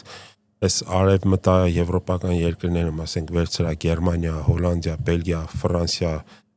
այդքան հաստատ հիշում եմ, մոտավորապես մոտ 50%, 48%, 45% ստատանվում է մարդկանց թիվը հասարակության մեջ, ովքեր մենակ են ապրում, այսինքն այդ տան մեջ մենակ իրանք են, այսինքն նույնիսկ հետները ապրող չկա կամ ու տեղից ես չեմ ասում դա ասենց ինքնաբերաբար տանում է ինչ-որ խնդիրների, բայց երբ որ դա դառնում է մասսայական, դա է արդեն խնդիրը, որտեղ մարդը ու հաճախ իրանք սկսում են արդեն տնից դուրս չգալ, բարփակվել իրանց վիճակի մեջ, կամ նույնը կարող է տեղի ունենա աշխատանքի վայրում, որ այդ մարդուն դու կարող է աշխատանքի մեջ իր շփվում ես, ոչ մի բան չնկատես, բայց ինքը իր ներաշխարհը լրիվ ուրիշ է։ Այո, հենց այդ դրա մասին խոսեցինք, այն օրը մի հետաքրքիր բան էի նայում, ֆրանսիացի փիլիսոփա կա Անդրե Կոնտ Սպոնվիլ, ինքը իր այդ հարցազրույցի ժամանակ պատմել, որ ասում է իմ մայրը ինքնասպան է եղել, բայց ասում է որ իրեն տեսնեիր, կմտածեիր թե ինքը երջանիկն է։ Երջանիկ մեկն է եղել, բայց ինքը մալողոզ էր, ասում է, մալող կար իր, դժբախտ էր։ Բայց ինքը ֆեղ սոմբլոն էր անը, որ ամեն ինչ իր հետ լավ է, բայց մի օր ինքնասպան եղավ, որովհետև իր անձնական կյանքում երջանիկ չի եղել ինքը։ Եվ իրավացի Էդգար ջան, հատկապես այս մի շարք էս երկրներում են երկրները, որոնք որ թվարկեցիր, Բելգիա, Ֆրանսիա, Հոլանդիա եւ այդ մենակության այդ զգացողությունը եւ այնքան հոգեբանական ծանր իրավիճակի մեջ է նաեւ մարդկանց տանում, որ իրոք շատերը չեն դիմանում այդ ամեն ինչին։ Չգիտեմ, ինձ թվում է կարող է մենք հայկական մշակույթը մի քիչ ավելի ակտիվ, մենք մի քիչ ավելի դինամիկ ենք, մեր մոտ այդ ինքնության մի քիչ իմունիտետ ունենք այդ առումով իհարկե, որովհետև մի քիչ ավելի ես կարծում եմ, կարող է սխալվում եմ, բայց չգիտեմ, ես մտածում եմ մենք հայերս ավելի սոցիալական կենդանիներ ենք, քան գուցե մյուսները, ու կան մեր նմաններ էլի կան, ասենք մի քիչ ավելի հարավային sense ազգեր, իտալացիները, իսպանացիները ավելի կենսուրախ են։ Հա, իհարկե։ Հաստե վերցնենք օրինակ, չգիտեմ, շվեդները, գերմանացիները, դանիացիները, հա։ Դանիացիների համար կամ ընդհանուր առմամբ դանիացիների, այդ նորվեգացիների, ֆինլանդացիների, թվում է թե սառն են բան, բայց որ նայում ես համաշխարհային ստատիստիկներում իրանք առաջի տեղերն են գրավում երջանկության առումով։ Այո, դա էլ կա։ Մի քիչ հակասական է, բայց հա։ Մի քիչ առաջ Խաչիկ ջան, խոսում էինք իմ մոտ էլի բան առաջացավ, որ մենք մեր առաջի զրույցը, որ փիլիսոփայությունից էինք խոսում, հետո կամաց ոնց որ ես զգացի, որ այսօրվա զրույցի այդ սահմանը փիլիսոփայության ու հոգեբանության թե իհարկե տարբեր բաներ են, բայց այդ սահմանները սկսել են արդեն ոնց որ լղոզվել։ Ճիշտ է։ Մեկը մյուսին է կպնում, այսինքն դու ոնց ես տրամադրվում կյանքի նկատմամբ, դու խոսացիր, որ մարդիկ կյանքի իմաստը որոնում են, չեն գտնում ու դրանից կարող է դժբախտ լինեն, դա ճիշտ է, համաձայն եմ, բայց դա նաև չի գալիս մարդու փիլիսոփայությունը հասկանալի է, բայց նաև մարդու ներքին հոգեբանությունը, ներքին հոգեկերտվածքը, ինչ խառնվածքի մարդ է, ինչ տրամադրվածություն ունի տարբեր սիտուացիաների նկատմամբ, ասենք դժվարության նկատմամբ, ոնց է ռեակցիա տալիս, ոնց է մի բանից ուրախանում, ոնց է վերաբերվում ցախողմանը, այդ ամեն ինչը։ Ու այդտեղ է որ հոգեբանությունը, փիլիսոփայությունը իմ կարծիքով ավելի գիտակցված բան է, երևույթ է, որտեղ դու գիտակցաբար ընտրում ես տվյալ փիլիսոփայական գիծը, որ քեզ հոգեհարազատ է, բայց ինչի է դա քեզ հոգեհարազատ, որովհետև քո ներքին աշխարհի հետ ավելի ներդաշնակ է ու դա կապված է թե ոնց է քո ներքին աշխարհը, այսինքն այո եթե դա մի ձևի է, ուրեմն դու հավանական է որ ընտրես A փիլիսոփայությունը, այո եթե մեկ այլ ձև է դու ընտրում ես B փիլիսոփայություն։ Այսինքն Էդգար ջան, եթե ճիշտ հասկացա փիլիսոփայության եւ հոգեբանության սահմանը եւ նաեւ թե մարդը կոնկրետ ինչ որ հոգեբանական իրավիճակների ժամանակ ինչպես ինքը արձագանքի եւ այլն դրա մասին է, չէ՞։ Հա, Էդգար ջան, նայր, տես փիլիսոփայությունը նայած թե ամեն մարդ յուրովի ամեն մարդ կարող է յուրովի ինքը մեկնաբանի փիլիսոփայությունը։ Փիլիսոփայությունը մեկի համար ճշմարտության փնտրտուք է։ Իսկ հոգեբանությունը ավելի շատ մարդու ներքին աշխարհի հոգեբանական այդ խնդիրները, որը նույնպես կարող է փիլիսոփայությունը զբաղել։ Փիլիսոփայությունը, չգիտեմ, Հայաստանում այն ժամանակ խաղեր կար, որ ասում էին պիտուշա։ Այսինքն ամենտեղ ինքը կարա լինի։ Հոգեբանության մեջ կարա լինի, բանի մեջ կարա, պոլիտիկայի մեջ կարա լինի, որտեղ ինքը ոնց որ մի գիտություն է, որը, այսինքն ճյուղերն են փիլիսոփայություն, կներես աստվածաբանություն, կրոն, էթիկա եւ այլն հոգեբանություն։ Իսկ նա ինչ վերաբերում է ես իմ անձնական, այսինքն ոչ թե անձնական, իմ պրոֆեսիոնալ, այսինքն փորձառությանը վերադառնամ, հատկապես ես դասավանդել եմ սիրո մասին։ Ընդհանրապես ինչի համար սիրուց խոսեցի, որովհետև մարդիկ կան, դիցուկ դասավանդել եմ, թե ինչպես է օրինակի համար, հարց եմ տվել հետևյալ։ Այսինքն ինչպես արձագանքել այն փաստին, որ դիցուկ օրինակի համար չի ստացվում աղջիկ տղա այդ հարաբերությունը, չէ՞։ Օրինակ մի տղա կա, դիցուկ տղա, որը փորձում է այս աղջիկա հետ բացարձակ ազնիվ նպատակներով, որպեսզի ընտանիք կառուցի եւ ինչպես, այսինքն ինչպես սա հոգեբանական խնդիր է, չէ՞, ինչ որտեղ չի ստացվում, արդեն ավտոմատ կերպով այդ անձի մոտ ձևավորվում է մի բան, որ հաջորդ փորձառությունը էլի չի ստացվելու, այն մյուսն էլ մարդիկ կան տենց են մտածում, հա, եւ իրա մեջ ստեղծվում է այդ նեգատիվ process-ը, նեգատիվ գաղափարները, եւ իրան արդեն թույլ չեն։ Բայց դա կախված է անձերից, չէ՞, ասենք մեկի մոտ այդ ձև է, մեկի մոտ այլ ձև է արտահայտվում։ Բացարձակ, ես Էդգար ջան, կիսում եմ քո միտքը, որ այդ նման պարագաները դա սուբյեկտիվ մոտեցում են եւ յուրաքանչյուր անձ կարող է տարբեր կերպով, օրինակի համար մեկը կարող է ասել, գիտեք, ինչ չստացվեց։ Ես կարծում եմ, որ մենք իրար համար չենք, օրինակի համար։ Մյուսն ասում է, օքեյ, չստացվեց այս մեկը, կստացվի այն մյուսը։ Մոռանում եմ եւ ասում եմ, ինչպես բանն է ասում, հա, Բլես Պասկալ ասում է, երբ որ ինչ որ խնդիր ունես եւ մի խոսքով զգում ես, որ չի լինում, դու պետք է մոռանաս կամ ինչ որ մի բանով զբաղվես կամ էլ պասիաուտ խշոս, ինչ որ մի ուրիշ բանի անցնես, հա։ Կամ օրինակի համար մարդը, որ լոտո է խաղում։ Ամեն շաբաթ, որ մարդը լոտո է խաղում, հա, ինքը ասում է, այսօր չշահեցի, բայց էլի երբ որ ինքը շարունակում է խաղալ, ինքը հույս ունի, որ մի օր կշահի, հա։ Կամ դիցուկ օրինակի համար քրիստոնյան, որ ասում է, ես որպես քրիստոնյա վստահում եմ Աստծուն, եթե այս մի բանը չեղավ, կլինի մի ուրիշ անգամ, իմ վստահությունը Աստված է, օրինակ։ Այսինքն տարբեր իրավիճակներում մարդը աթեիստը կարող է այլ կերպ արտահայտել իր վերաբերմունքը ինչ որ խնդիրների նկատմամբ, դիցուկ էս բար քրիստոնյան այլ կերպ, մի ուրիշ մարդ բացարձակ այլ կերպ է։ Ուսանողներիդ մեջ դասերի ժամանակ դու ինչ որ տարբերություններ նկատում ես, օրինակի համար բելգիացիների եւ ասենք մյուս այլ եվրոպացիների եւ ոչ եվրոպացիների միջև ինչ վերաբերվում է կյանքի նկատմամբ դրվածքին, իրենց մշակույթային արժեհամակարգին, արժեհամակարգին, դա իդեալներին, բայց արժեհամակարգը ավելի լավ բառ է։ Էսի շատ կարևոր է։ Ինչ տարբերություններ ասենք նկատում։ Հա, Էդգար ջան, շատ լավ հարց է։ Ուրեմն ասեմ, խոսում ենք ուղղակի տարբերությունների մասին, նրանց հիմնականում եվրոպացի ուսանողները իրենց արժեհամակարգը համեմատած օրինակի համար օրինակ կարող է լինեն բուդդիստ աշակերտներ Վիետնամից կամ Աֆղանստանից, օրինակ աֆգան լինեն, կամ լինել, չգիտեմ,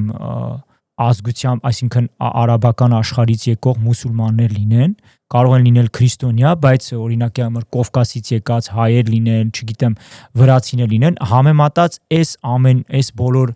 կրոնները որ կա, օրինակ այդ մուսուլմաններ, արաբներ, կներես բուդդիստներ եւ այլ, իրենց մեջ իրենք դիմացկուն են, ես դա եմ նկատում։ Իրենց մեջ այդ արժե համակարգը, չգիտեմ, մուսուլմանական արժե համակարգը, իրենք ամուր կարճած են իրենց արժե համակարգին։ Բայց այդ ամեն ինչը չեմ կարող նկատել օրինակի համար բելգիացի ուսանողների մեջ։ Իրենց համար ավելի շատ այդ ամեն ինչը sense ունիվերսալ նշանակություն է կրում եւ ոչ ինքնության։ Էթնիկան իրենց համար շատ դեպքում կարևորություն չի։ Ինչը կարևոր չի։ Այդ էթնիկ պատկանելությունը, ես այս ազգին եւ այլն, sense ինչ որ իրանց մոտ այդ ինքնության հարցը չեն մտածում դրա մասին, այդ արժե համակարգի մասին։ Դե իհարկե եղել են ուսանողներ ունեցել են, որ լինելով դիցուկ ազգության բելգիացիներ, ուղղակի այստեղ մենք խոսում ենք տարբերության մասին, որպեսզի թյուր կարծիք չձևավորվի, մենք որևիցե խտրականության մասին չենք խոսում, ուղղակի։ Չէ, իհարկե։ Այո, հա, տարբերությունների մասին եւ այդ հա, եղել են բելգիացիներ, կաթոլիկներ, իրանց մոտ էլ տենդենս եմ նկատել ավելի մի քիչ արմատական են։ Այս տենդենսը կա, բայց մեծավ մասամբ եվրոպական հասարակության մեջ եվրոպացի ուսանողները նույն ձևով չեն մոտենում այդ օրինակի համար արժե համակարգին, ինչպես մյուս ազգի ներկայացուցիչներ են ազգին, որ խոսեցի։ Այսինքն լավ ասեցիր, որ իրանք մի քիչ պակաս դիմացկուն են, դա։ Այո, դա արժե համակարգն է։ Այսինքն արժե համակարգը ինձ դիմացկուն է դարձնում։ Ինձ ինչ արդյոք մենակ արժե համակարգն է, թե նաև միջավայրը, որ ասենք իրենք կրթական ընտանիքը իրենց ծնողները ինչ են տեսնում, ասենք իրենց պապը, տատը, ասենք պատերազմ տեսել է, բայց արդեն իրանց ծնողների սերունդը չի տեսել, իրանք ընդհանրապես չեն տեսել ու չեն էլ մտածում, որ դա կարող է մի օր թագի իրենց դուրը։ Դա է, այդ ես մեկ մտածում եմ, որ Բելգիայում, ինչի մենակ Բելգիայում, ասենք Եվրոպայում, գցենք Արևմտյան Եվրոպայում, Ֆրանսիան, Գերմանիա, երկու որ էլեկտրականությունը անջատես, ինչ կկատարվի։ Քաոս կլինի, կատաստրոֆա։ Hunger Games-ի բանը կարող է։ Հա, այսինքն կարող է ինչ-որ կատաստրոֆի նշանակություն ունենա։ Այսինքն պատրաստ չի, դա է խնդիրը։ Առանց ես չեմ ասում, ինստիտուտները ոնց կարող են բանան գործեն։ Այդ ինստիտուտներն են մարդիկ սարքում, կոպիտ ասած, բայց հասարակությունը իրեն ոնց կպայի։ Ֆրանսիայում նայում ես լույսերը չեն անջատում, բան չեն անում, բայց ասենք որ ինչ-որ պրոտեստներ են ելնում, բան, որ այդ իմիգրանտները լցվում են փողոցները ու սկսում են սա խանութները ջարդել, մարդկանց ավտոները այրել, բան, ասում ես, որ իրոք մի բան պատահի, ինչ կլինի։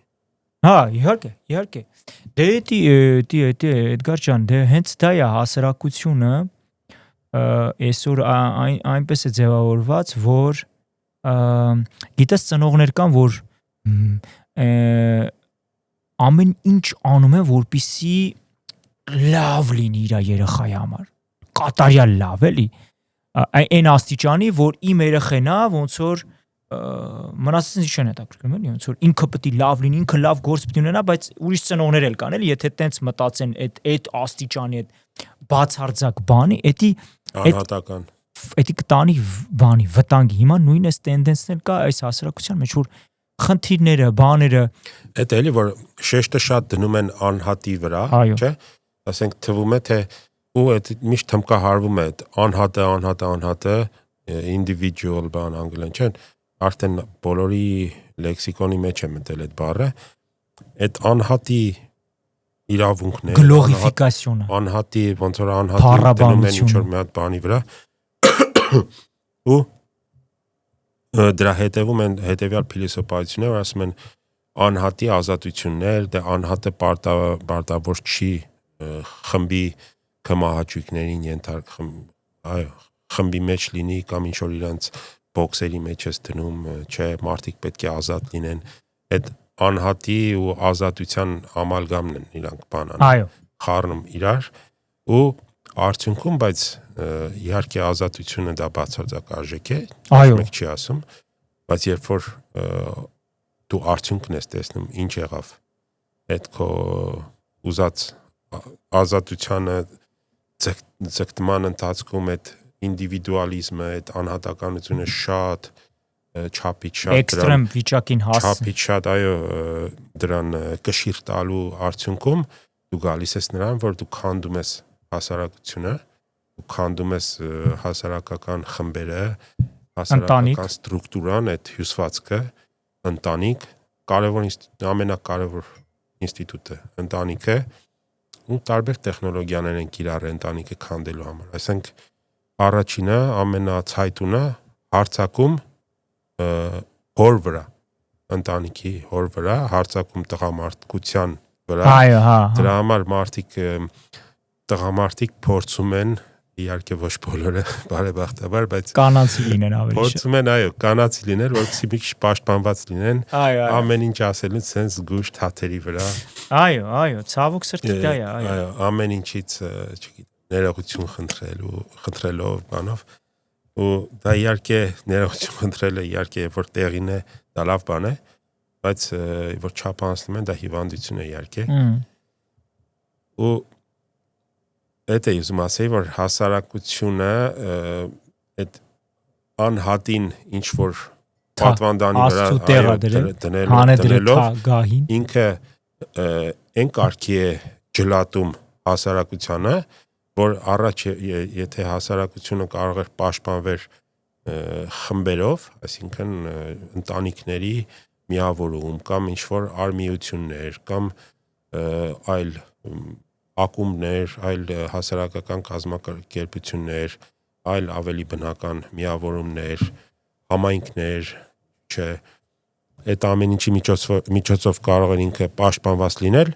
հիմա եւ որ արդեն այդ անհատը հասել է իր գագաթնակետին, ինքը միայնակ է։ Այո։ Այս դեպքում, երբ որ ինքը հարձակման է ենթարկվում,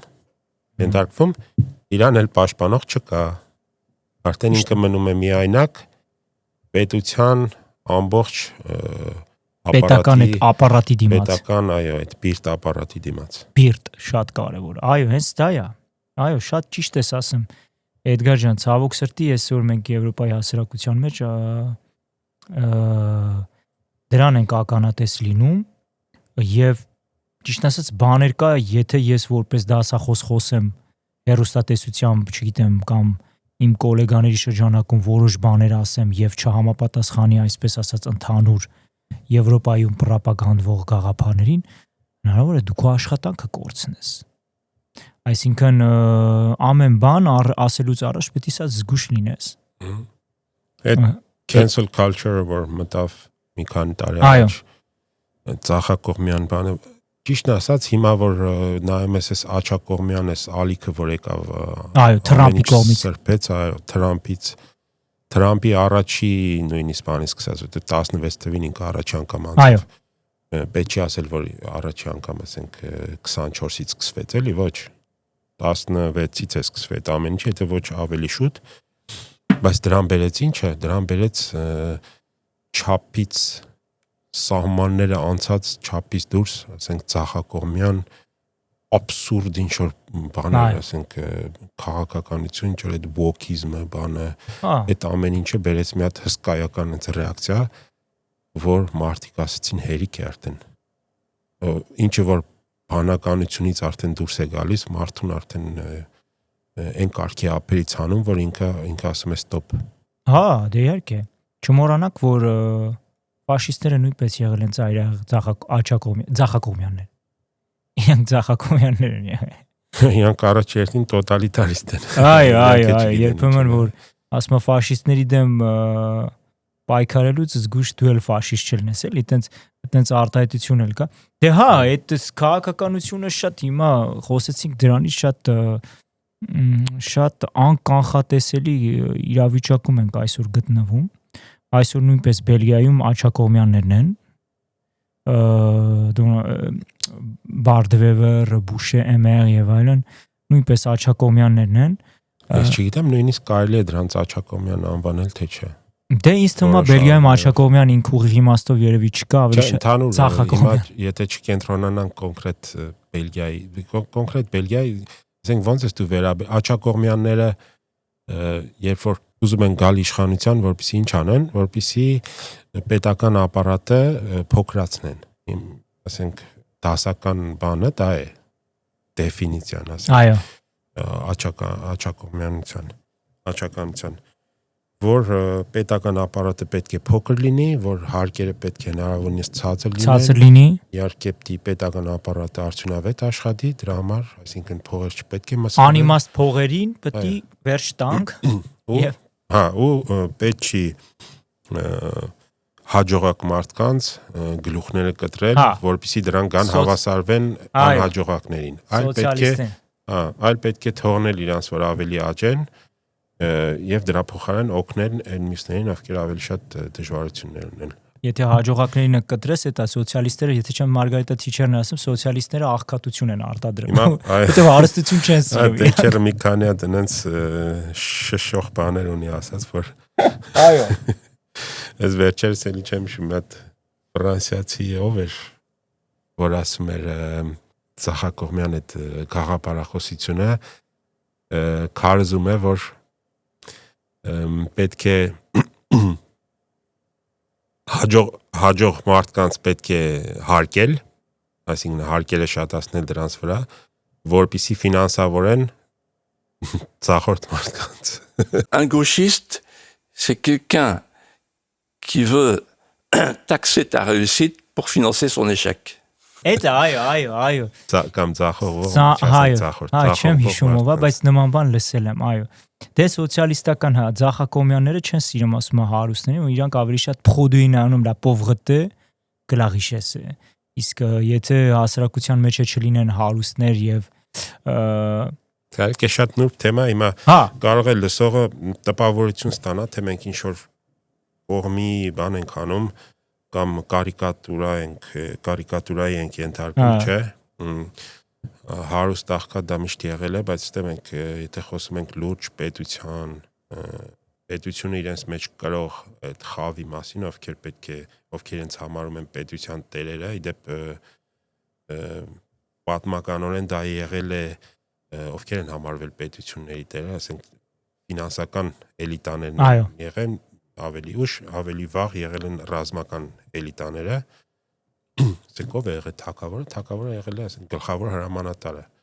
բայց ոչ թե որ ինքը թագավոր է դրա համար է գլխավոր հրամանատարը, այլ գլխավոր հրամանատարն եղել, դրա համար ավտոմատ թագավոր է դառել։ Հետո ասենք իր գիծը ճիշտ է, իր դինաստիան շարունակվել է, բայց ինքը ռազմական հաղթանակով է եկել իշխանության, չէ։ Այո։ Ինքը չի եկել ինչ որ ասենք ընտրություններով կամ ինչ որ մի հատ քարոզանի մարդիկ իրան սիրեն, ինքը իրան ընտրեն թագավոր։ Քաղաքական իրանց։ Իհարկե դա ավելի վաղ դարերի մասին է խոսքը։ Իսկ հետո արդեն ֆինանսական էլիտաները առաջ եկան։ Ֆինանսական էլիտաները հիմնված են փողի վրա։ Փողն։ Այո։ Իսկ իմ պատկերացմամբ ավելի իդեալական վիճակ կլներ նա, որ պետության տերը էլի ինչ-որ էլիտա ձևավորվի, որտեղ ժողովուրդը 90-95%-ը, ասենք, ոչ հասկանում է, ոչ էլ ինքը ինչ-որ բարձր արժեքներ է դավանում, որպեսզի կարողանա պետություն ունենալ։ Այո։ Իրեն հարկավոր են առաջնորդներ, այդ առաջնորդների խումբը, որ մենք ասենք էլիտա կամ ազնվականություն, դրանք մենք կարող ենք պատկերացնել, որ հիմնված լինեն ոչ միայն ֆինանսական սյուների վրա, այլ տարբեր։ Այո։ Լինի դա մի հատ ֆինանսական, ռազմական, մշակութային, գիտական, չգիտեմ։ Այո, գիտական, մի քանի սյուներ լինեն, ոչ թե մեկը դոմինանտ լինի։ Հիմա եթե որպեսզի հեշտ պատկերացնելի լինի, ասենք մտածենք մի հատ համակարգ, որը գործում է միավորների սիստեմով, այսինքն մարդը ստանում է X քանակի միավորներ, ինչ որ մի բան անելու համար։ Դու եթե ինչ որ գործարան կամ ինչ որ ընկերություն ես ղեկավարում ու հաջողություն ես ունենում, կարող են քեզ, ասենք, որոշ քանակությամբ միավորներ տալ, ու քո միավորները կբարձրանան։ Մյուս անգամ, եթե դու ինչ-որ ենթադրենք այդ քո եկած եկամուտով, շահույթով դու ցուցաբերում ես սոցիալական պատասխանատվություն ու ֆինանսավորում ես, ասենք, համասարանում մի ամբիոն գիտություն ես ֆինանսավորում, դե էլի կարող են քո միավորները շատանան, քեզ ավելյալ միավորներ տրվեն, եւ դու այդ սանդղակում ավելի բարձրանաս այդ էլիտայի սանդղակում։ Ու կարելի է հետո այնպես մի հատ համակարգ մտածել, որ որոշ միավորների ցածր մարդը չկարողանա օրինակի համար ընտրվի պարլամենտում։ Այսինքն Դա կբացառինա, որ ասենք ինչ որ մի հատ փողոցից եկած պոպուլիստը հանգած չդառնա պետության ղեկավար։ Այսինքն եկանք նրան, որ նաև քո առաջարկն է, որ եթե չեմ սխալվում Սոկրատեսն էր ասում, որ փիլիսոփաները պիտի պոլիսը, այսինքն պետությունը կամ քաղաքը առաջնորդեն։ Հիմա այդ է, այսինքն ինտելեկտ ունեցող մարդիկ ինչ որտեղ պիտի իրանք որոշեն ազգի կամ այդ պետության, հա, ու թե ուր են գնում որ ուղղության, ոչ թե ինչ տերերը լինեն, էլի, այսինքն ես այդքան չեմ ուզում, որ դա լինի մենակ հիմնված ֆինանսական կարողությունների վրա։ Ֆինանսը շատ կարևոր է իհարկե, բայց դա չպետք է լինի միակ սյունը։ Հենց դա է, էլի, այդ խնդիրներից մեկը, որ այդ ֆինանսը շատ է, այսպես ասած, փառաբանվում, նույնիսկ սրբացվում, լա սակրալիզացիոն դե l'argent, էլի, ոնց որ եւ դրա հետևանքով բազմաթիվ ինստիտուտները, որոնց մասին որ խոսեցի, կրթություն, մշակույթ եւ այլն, դրանք արդեն չկան, անհետանում են եւ մի տեսակ էլ կարևոր չեն դառնում, ոչ էլ ինչ որ մարդիկ հետաքրքրում են, որտեղ փողը ամենամոտիվացնող բանն է դառնում, արդեն արժեքը։ Մենք ինչու չես կարող առնել փողով, կարող ես առնել շատ փողով։ Էդի լավն է։ Իսկ դու ինչ ես նկատում, ասենք, ձեր երիտասարդները, քո ուսանողները, շակերտները, ինչ երազանքներ ունեն ապագայի վերաբերյալ։ Շատ լավ, փողի մասին խոսեցինք, իրենցից 80-90%-ը մտածում են շատ փող աշխատելու մասին։ Որ ինչ անի։ Որ ֆինանսական ստաբիլության գա։ Դա հարգելի է։ Հա, տուն առնի, դա էլ հարգելի է։ Ընտանիք, շատեր ընտանիք կազմեն, հա, իրանց առաջի բանը, որ կա, դա փողն է։ Բայց դες դու ասում ես, որպեսի ինչ-որ ստաբիլ վիճակի գա։ Ստաբիլ էտի, հա, էտի ու շատ փող։ Այսինքն շատ փողի մասին է։ Այն որ իրանք որ գուտե դե l'argent, մի քիչ ճաշակել են փողը, ուսանողներ կան, աշխատել են բանես կոմենկոմ, ու էտի շատ է իրանց մոտիվացնում, բայց էտի լավ բան է։ Էտի վատ չի, հա։ Վատ բան չի, ինքը լավ բան է, բայց ես էլ ասում եմ պետք է ավելի լավ սովորել։ Չէ, հարցը այն է, փող շատ աշխատես, նույնիսկ ցկտես միլիոններ, միլիարդներ աշխատես, բայց հարցը այդ չի։ Հարցը դրանից հետո ինչի համար, որ ինչ անես։ Հա, դե իմ կարծիքով եթե ինչ որ մի բան որ պետք է անես, դրա համար շատ փող է պետք ու դա լավ բան է։ Ասենք մենակ ասենք ավել ավտո, ավել տուն, ավել տղյակներ, ավել նավեր, եսի ինչեր առնելու համար չի։ Նայ, դիցուկ մի օրինակ տամ, էդ էլ շատ ճիշտ ես ասում, Էդգար ջան։ Մի ուսանող ունի, որը բան էր, բոթաս, բասկետ էր կրում։ Նայում եմ ինքը այնց հետաքրքիր բասկետ է, որ էդի գին ունի։ Այդի գին ունի, էլի ինքը շատ սպეციფიկ յուրահատուկ առանց իհարկե անունը տալու իրավունք էլ չունեմ, ասեցի ինչ արժե, էլի հետաքրքիր ասի, եթե թույլ կտաս հարցնեմ։ Ասես 4000 եվրո։ Ասեցի, բա իսկ որտեղից նման գումար։ Ասեց ամառային արձակուրդներին աշխատել եմ եւ սա եմ առը։ Այսինքն եթե նաեւ այս տեսանկյունից նայենք փող ու սենց, չգիտեմ, օրինակի համար տամ 4000 եվրո մի հատ կոշիկ առնեմ, ինձ թվում է թե խնդիր կա։ Դե բարձր որ հոգեբանական ինչ որ բաց է լրացնում, ինքը ինչ որ մի բան կա, որ դրանով իր անձի նկատմամբ դրանից ինքը դժգոհ է, մի պակաս կա, մի բաց կա, ու ինչ որ կոշիկով, ինչ որ շորով, ինչ որ ժամացույցով, չգիտեմ, զարդերով, բաներով, մեքենաներով, ինչ որ փորձում է դա լրացնել։ Այո, չգիտեմ, գեղեցիկ մեքենա, ուրիշների մոտ ինքնակայացման, ինքնահաստատման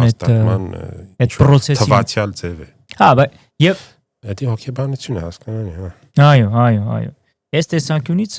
շատերին հասկանում են, որ ասում են, օրինակ ինչ ես անում փողը, ասում եմ դե ընտանիք կառուցեմ, մի հատ տուն գնեմ, ասում եմ դրանք շատ լավ է, դա կարևոր բաներ է, դրա մասին պիտի մտածես, բայց նաև մարդիկ կան, դե իհարկե ազատ են, ասում են փող ունենամ, չգիտեմ, օրինակի համար վայելեմ, չգիտեմ, մի հատ լավ Rolls-Royce գնեմ, չգիտեմ, օրինակ յախտ մի հատ ունենամ։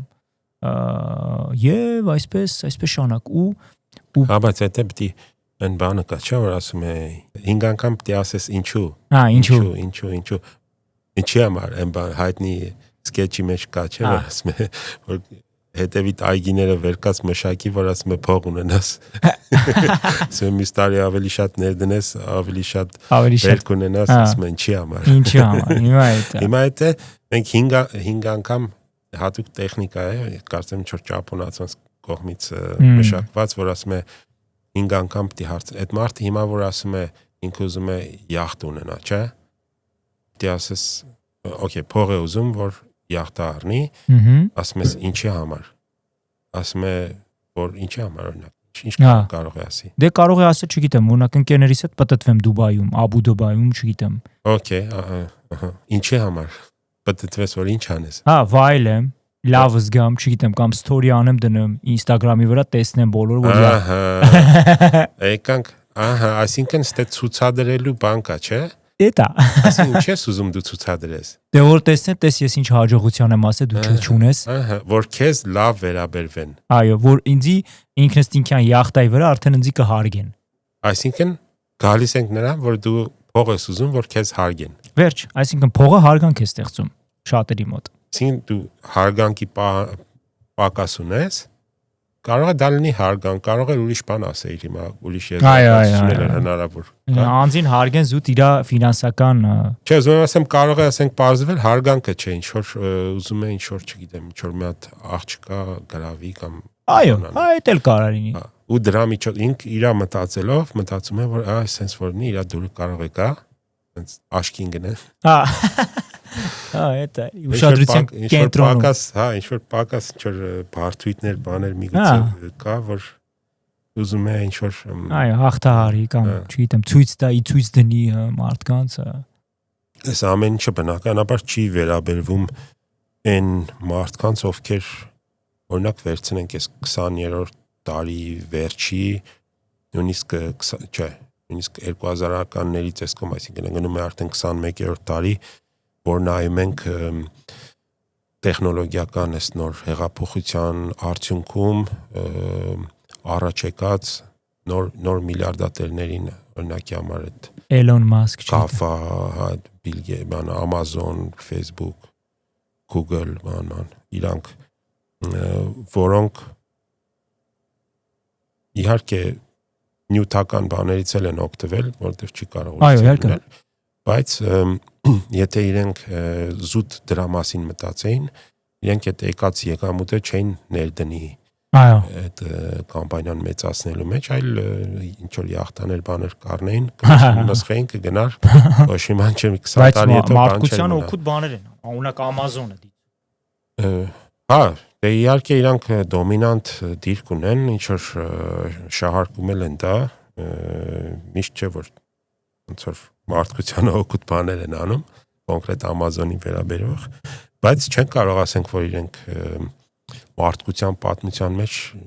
Amazon-ը այդ գաֆաները իրենք մնալու են մարդկության պատմության մեջ։ Այդ տեխնոլոգիական թռիչքը կամ հիմա որ շարունակվում է այդ արհեստական բանականության այս բանը հələ չգիտենք մեզ ուր է տանելու։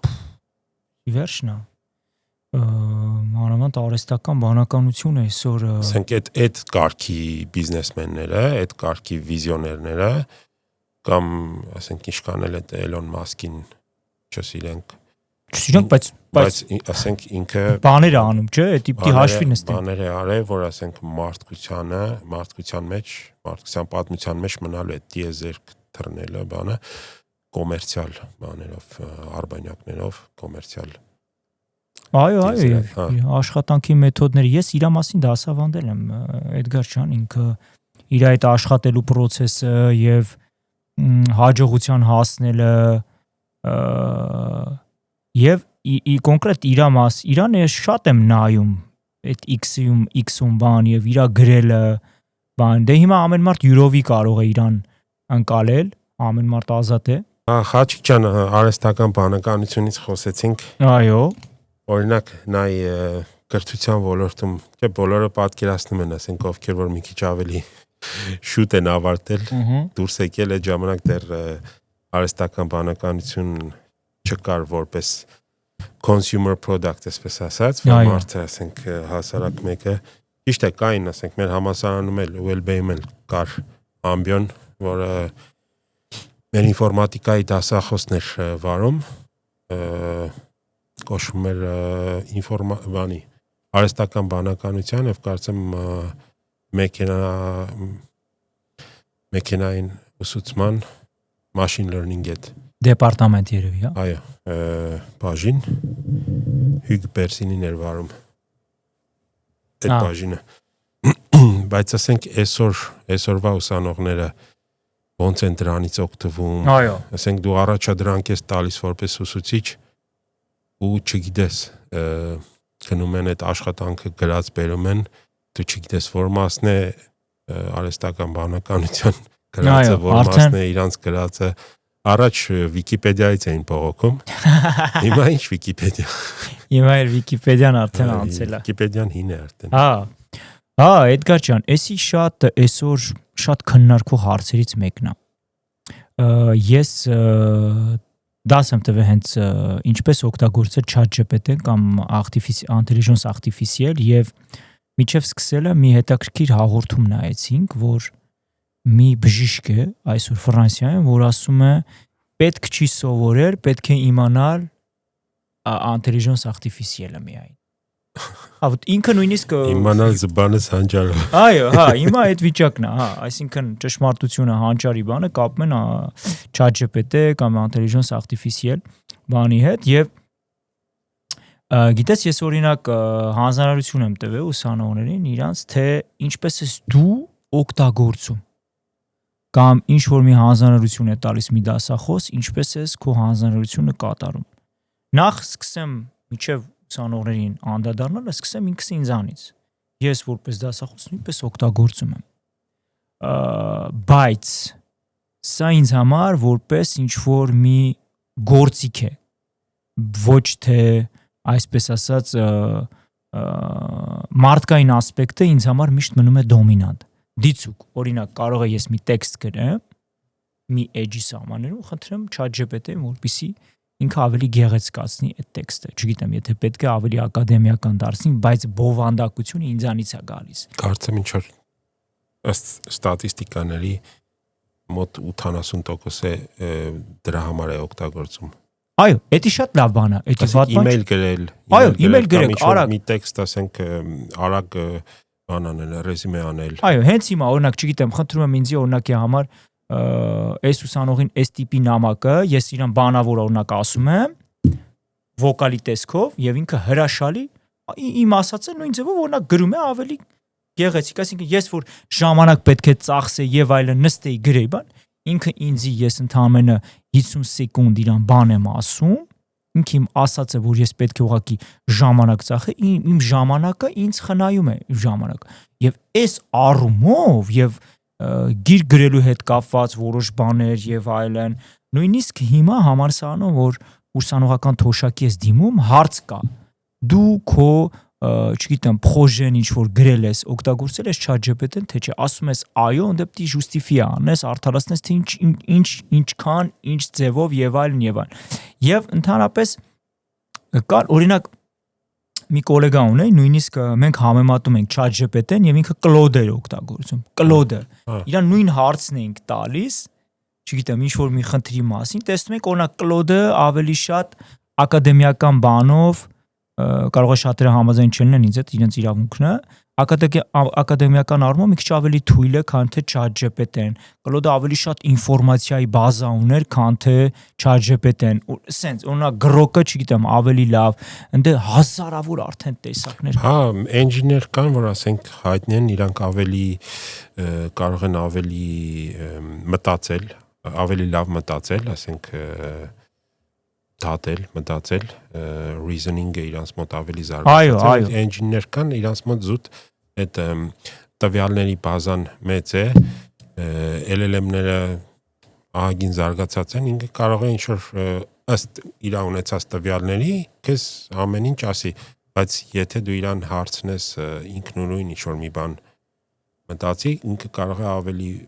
թույլ լինի, քան մեկ այլ engine։ Այո, վերադառնալով ուսանողներին նաև Էդգար ջան ասեմ, որ 100% ասում են օգտագործում ենք։ Օրինակ, ասում են, պարոն Հովհաննիսյան, չգիտեմ, ինչ որ մի բան, չգիտեմ, օրինակ հանձնարարություն եմ տվել, որ պետք է արեն մի մշակույթային գործ, որը խոսում է հոգևոր արժե համակարգի մասին։ Par de la spiritualité religieuse laïque։ Մի պատկեր մշակույթի մեջ ու ներկայացնեն, թե ինչ է։ Այդ առումով ինքը շատ լավ կարող է աշխատի, որովհետև նույն թեկուս եթե դու իրան ասես, ես մի հատ այս ինչ գրքի մեջ մի հատ այս պահը կար, բայց լավ չեմ հիշում կոնկրետ ինչ էր ասում կամ ում էր վերաբերվում, այդ ասածը որ թվին էր վերաբերվում, որ թվերին էր վերաբերվում, ինքը կարող է ռոպեական հասկանա դու ինչի մասին ես ասում ու քեզ բերի։ Նույնիսկ եթե սխալ բան էլ ասի, դու կարող ես իրան ասես, չէ, սա չէր ու ինքը կշարունակի էլի որոնել ու մեկ ներողություն էլ չէ, խնդրում։ Դու իր հետ խոսում ես, այսինքն։ Այո։ Հետո ինքը հիշում է դու նախկինում ինչ ես ասել։ Այո, կարաս պահես քո տված հարցերը քո դոսյան, կարաս պահես ChatGPT-ի մեջ օրինակ, արխիվ գցես, կարաս ջնջես էլ։ Հետո եթե այդ գնում ես այդ Ես զարմացել եմ, գիտես, այդ որ ասում ես ինքը հիստորիկը պահում է, չէ՞։ Հիստորիկը պահում է։ Չէ, ասենք դու մի հատ առանձին chat ես ունենում իր հետ, խոսում ես, ինքը հիշում է դու սկզբից ինչ ասեցիր, հետո ինչ ասեցիր, դա իր հերթին, բայց քո նախկին chat-երն էլ է հիշում։ Այո, պահում է։ Ասենք մի 7 ամիս առաջ ինչ ես խոսած իր հետ։ Այո, պահում է։ Ինչ ես արտահայտել, ինքը քեզ ինչ ասել, դա ամեն ինչ հիշում է։ Ու քանի որ ես OpenAI-ից որ օգտվում եմ, հիմնական անգլերենով եմ բանանում, իրանք մի երկու անգամ փորձել եմ հայերենը թույլ է մի քիչ էլի շատ վատ է շատ վատ հայերենի համար գիտես որն եմ օգտագործում DeepSeek-ը չինագանը ավելի լավ է հա ընտիր հայերենի համար ի՞նչ անունը DeepSeek ոնց որ ես անցած տարի բան եղավ չէ դες որ լավ սենսացիա եղավ որ ChatGPT-ի նման լավ աշխատում է բայց ասենք ChatGPT ծախսած փողի ասենք 1/100-ն է թե ինչ ծախսե շատ քիչ փողով կարողացել են նման արդյունք ունենալ։ Իհարկե հիմնվել էին ChatGPT-ի ունեցած արդեն հաջողությունների վրա, իրանց դատաբեյզերը կարողացել են որպեսզի այդ մոդելին պարապացնեն, օգտագործել են արդեն այդ եղածը ու ChatGPT-ն որպես pioneer կարողացել են ճիշտ օգտագործել։ Ամենը դրա համար է ստացվել էլի։ Հա Բայց ասենք այդ դիպսիկը հայերենի առումով հայկական գրականությունից իրան ինչ ուզում ես հարցրել կգտնի քեզ կասի որ դիպսիկը չէ սխալ չասեցի հա իսկ ChatGPT-ին չէ ChatGPT-ին չէ աղքատա կապ բաներ դու ստա ասենք դու կապ բան անես դադարեցնես իր այդ շփումը որովհետև իմանաս որ ինքը հասկանում ես չի տիրապետում ինձ թվում է մենք պետք է աշխատենք հա բայց քանի որ դե ասեցի մեծ մասը անգլերեն եմ գրում, մեկ պատահում է ֆրանսերեն, մեկ էլ պատահում է գերմաներեն, մի անգամ գիտես ինչ ասեց,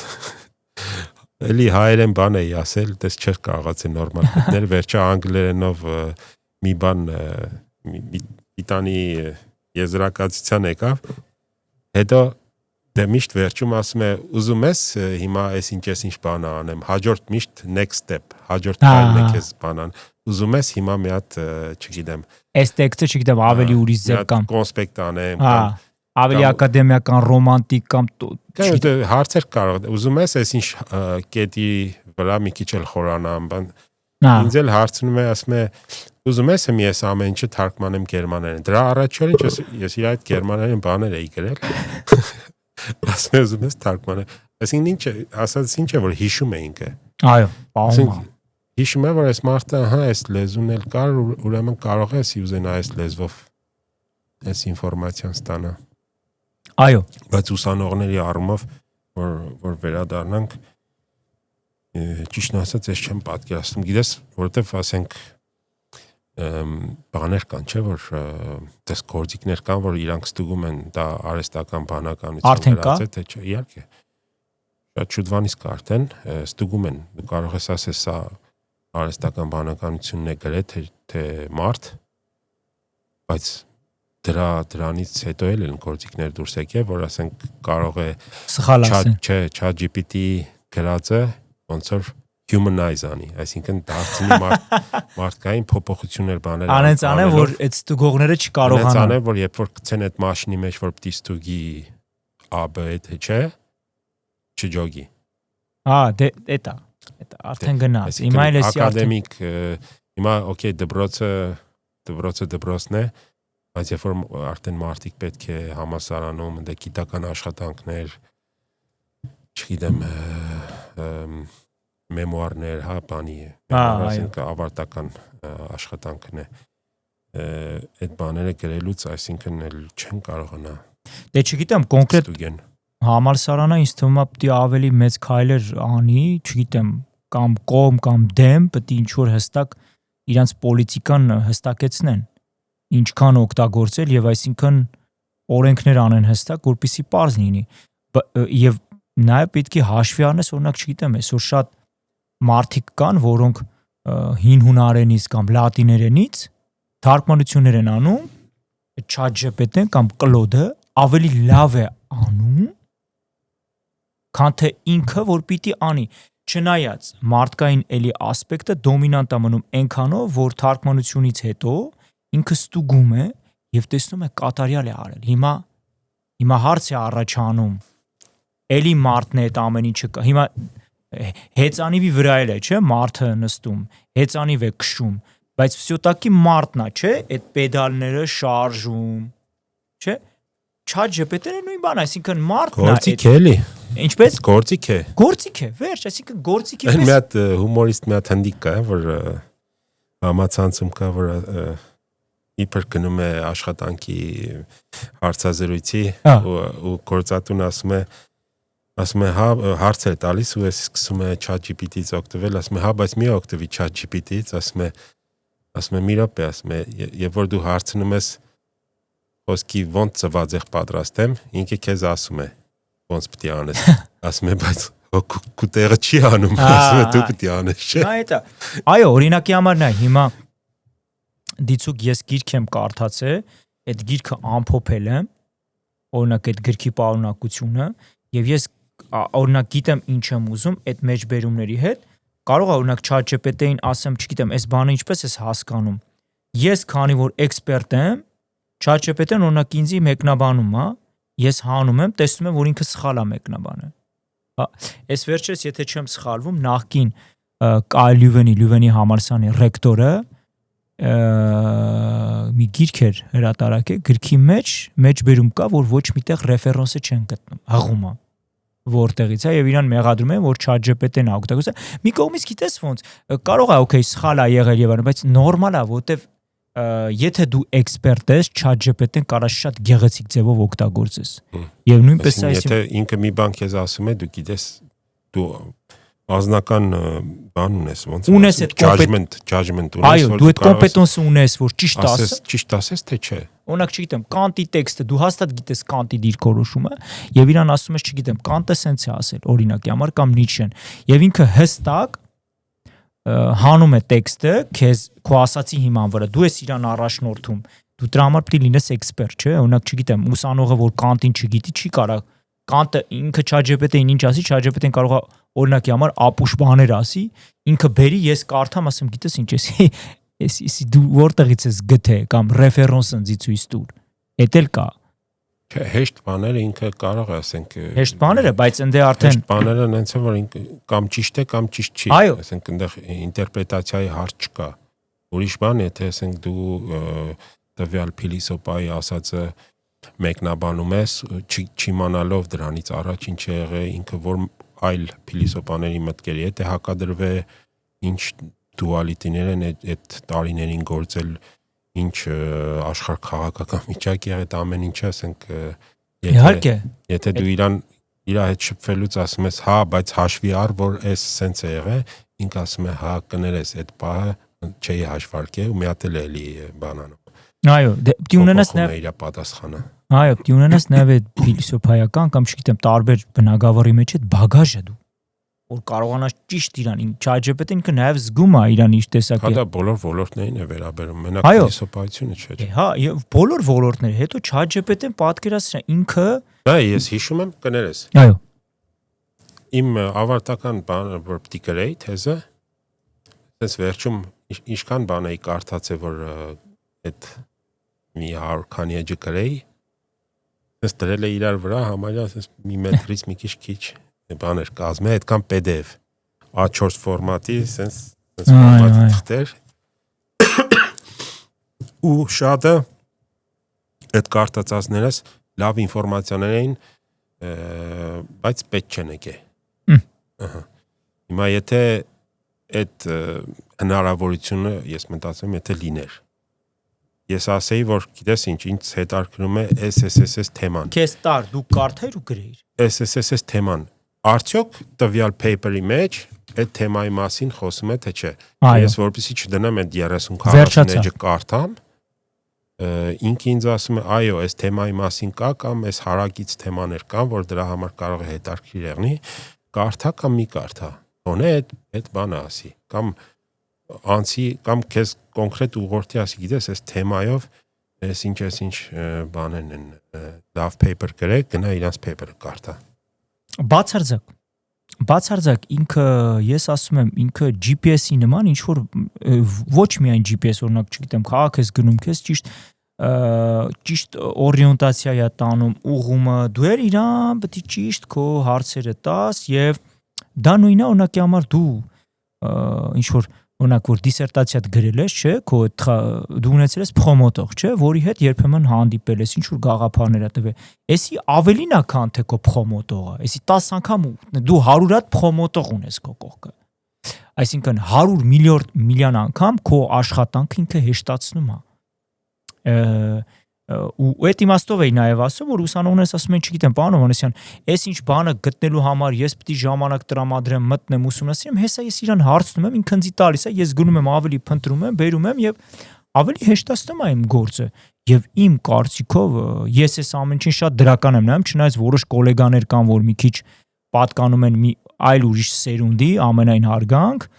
իրանք ընդհանրապես չեն օգտագործում նույնիսկ նամակներն են գրելով գրում են չգիտեմ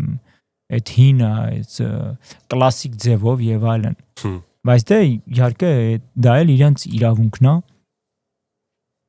մի խոսքով այսինքն ChatGPT-ն intelligence artificial-ը իրոք շատ կարևոր ռևոլյուցիա է եւ կարծում եմ ապագան դա է ավելի կզարգացնեն ավելի կուժեղացնեն եւ շատ մարդկության օգտակար կարող լինի։ Իսկ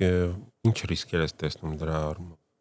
Դե ռիսկեր, եթե չեմ սխալվում, ինքնասպանություններ չէ եղավ նաև Ամերիկայում։ ChatGPT-ին ինչ որ բաներ էր հարցրել, չգիտեմ, եւ ինչպես ինքնասպան լինեմ։ Եթե չեմ սխալվում, Պողոս Առաքյանը մի հատ լավ բան խոսք ունի, ասում է ամեն ինչ կարելի է, բայց ամեն ինչ օգտակար չի, էլի։ Հիմա ChatGPT-ն ինքը կախված է թե մարդը ինչպես է օգտագործում, կարա լինի վատ բաների համար, ճիշտ ասած ես դրական եմ մտածում դրա մասին եւ ռիսկերի մասին այդքան չեմ բանանում, այդ ռիսկերը չգիտեմ շատ դրական եմ մոտենում, ես միայն պոզիտիվ կերպով եմ այդ ամեն ինչին վերաբերվում, ամեն ինչի մեջ կա բացասական բան, բայց ինքը կոնկրետ ես որ օգտագործում եմ իմ առօրյայում, նաև իմ գիտական կյանքում, չնայած իմ գիտական կյանքի ինչ էլ որ ես գրեմ, ես եմ այդ ամեն ինչի հեղինակը, ChatGPT-ն կարող է ինձ օգտակար լինել, ինչպես որ չգիտեմ, մի հեղինակ կարդալով բան, չէ, կարդում եմ ինչ որ ուրիշ գիրք, նույնպես է ChatGPT-ն կարող եմ կարդալ, ինչ որ կարող եմ մի տեքստ, բան խնդրեմ իրան հələ մի հատ ինձի, ես այսպես եմ հասկացել, դու ինչպես ես հասկացել, ինքն ինձ բացատրում է, ես զգում եմ, որ ես ճիշտ էի հասկացել եւ ինքն էլ անձի ճիշտ բան ինձ բացատրել։ Եվ այս առումով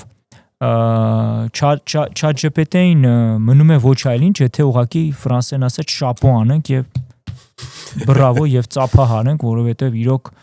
շատ հեշտացնում է մեր կյանքը եւ մարդիկ կան խոսում են այսօր ChatGPT-ի։ Իրենց կյանքի մասին, պսիխոլոգիայի խնդիրների մասին, դու միայնակ չես, մարդկա միայնակա ChatGPT-ը իր կյանքը հետաքրքիր է, խոսում է իր այդ հարցերը տալիս եւ կարծես դու միշտ միայնակ չես Իրենց պսին է դարել։ Այո, իր պսին է դարել, իր alter ego-ն, իր տեսակը, հակառակ տեսակը օգնում է եւ այլն տեքստեր եւ հազար ու մի հարցեր կա։ Ասահման ինքը ինֆորմացիաների է տերապետում, ոնց որ կարծես թե ստանում մարդկանց մասին։ Ինչպես Ստանում, այսինքն հավաքում է այդ ինֆորմացիաները։ Այո, ինֆորմացիան ավելանում ինքը գեր զարգանում է եւ պատկերացրու աշխարհում քանի միլիարդ մարդ կա, իրանք օգտագործում են ChatGPT-ն շատերը եւ ամենաբար չգիտեմ ինչքան մարդիկ են օգտագործում։ Եվ ինքը այդ ինֆորմացիան իր մեջ է վերցնում ամեն մեկի ասածը եւ գեր զարգանալու process-ը ապրում։ Մտածում եմ դու պատկերացնում ես, որ ինքը այդքան շատ մարդկանց հետ շփում ունենալուց հետո, այսինքն ոնց է հասկանում, որ մարդիկ ասենք ինչ կարգի հետա մնացեն։ Ինչքան պիտի սրանց համար եմ աշխատում։ Հա, էլի, սա ինչքան պիտի զարգանան, էլի ավելի ճիշտ։ Դե մենք սահմանափակ ենք, Էդգար ջան, մեր մարդկային միտքը, բանականությունը ինքը ասահման է։ Ես չեմ ասում է մարդիկ, որ խելացի ձևի են շփվում, այլ բոլորս գիտենք, ասենք շատ ինչի համար կարող է օգտագործեն այդ հոգեբանական ինչ-որ բան ունենալու համար կամ իհարկե, հասկացա։ Հա, էլի։ Այսինքն ChatGPT-ն եւ ասում ամեն հարցում ես քեզ պիտի օգնեմ մարդ արարած։ Երեք աշխովս ընկավ մի հատ հոդված, որ ասում է արհեստական բանականություն, տարբեր արհեստական բանականություններ, ինչ որ իրանց մեջ մի հատ սոցիալական կայք են բացե ու դրա մեջ կարող են միայն գրածվել արհեստական բանականությունները, այսինքն մարդիկ չեն կարող, հա, որ կա է, որ ասում է պետք է verify անես, որ նոր հաստատվի, չէ, որ մարդ ես, որ human ես, դե բան ես անում, չէ, կամ պետք է մի հատ կոդ գրես, կամ չգիտեմ, որ իբր հասկանան, որ մաշին չի անողը, իրանցն էլ հակառակն է, պետք է verify անեն, որ մարդ չի, մաշին է,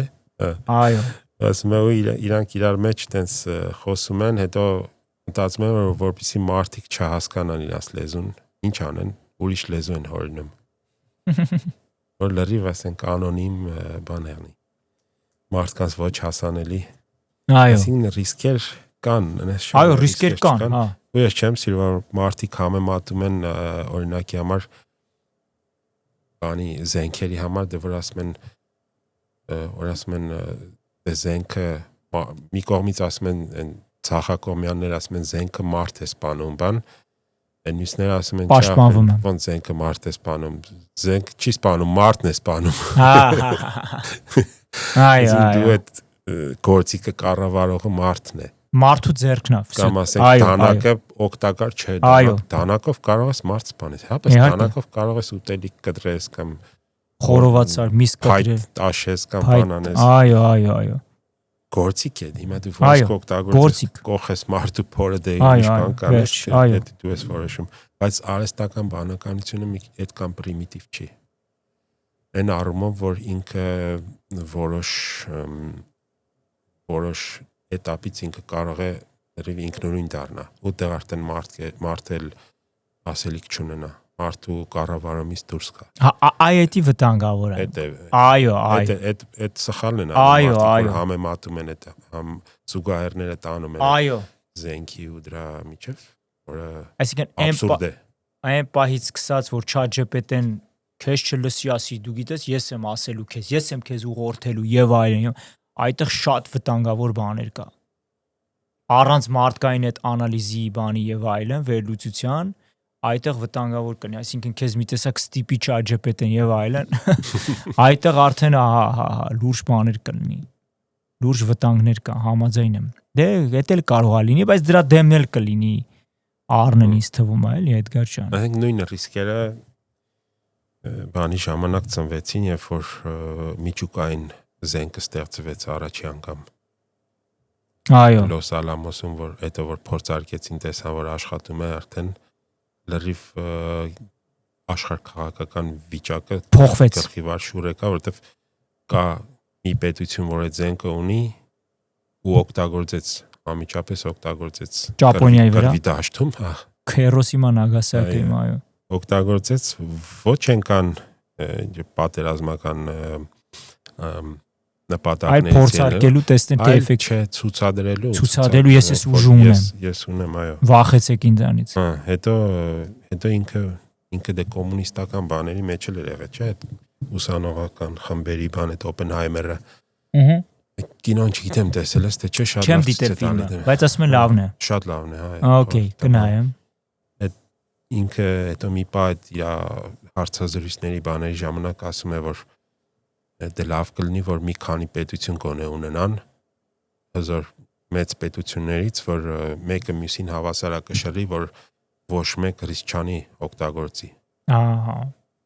Վտանգավոր է։ Էդ էլ ասենք այդ բանի միջուկային զենքի դիլեման են բանարել,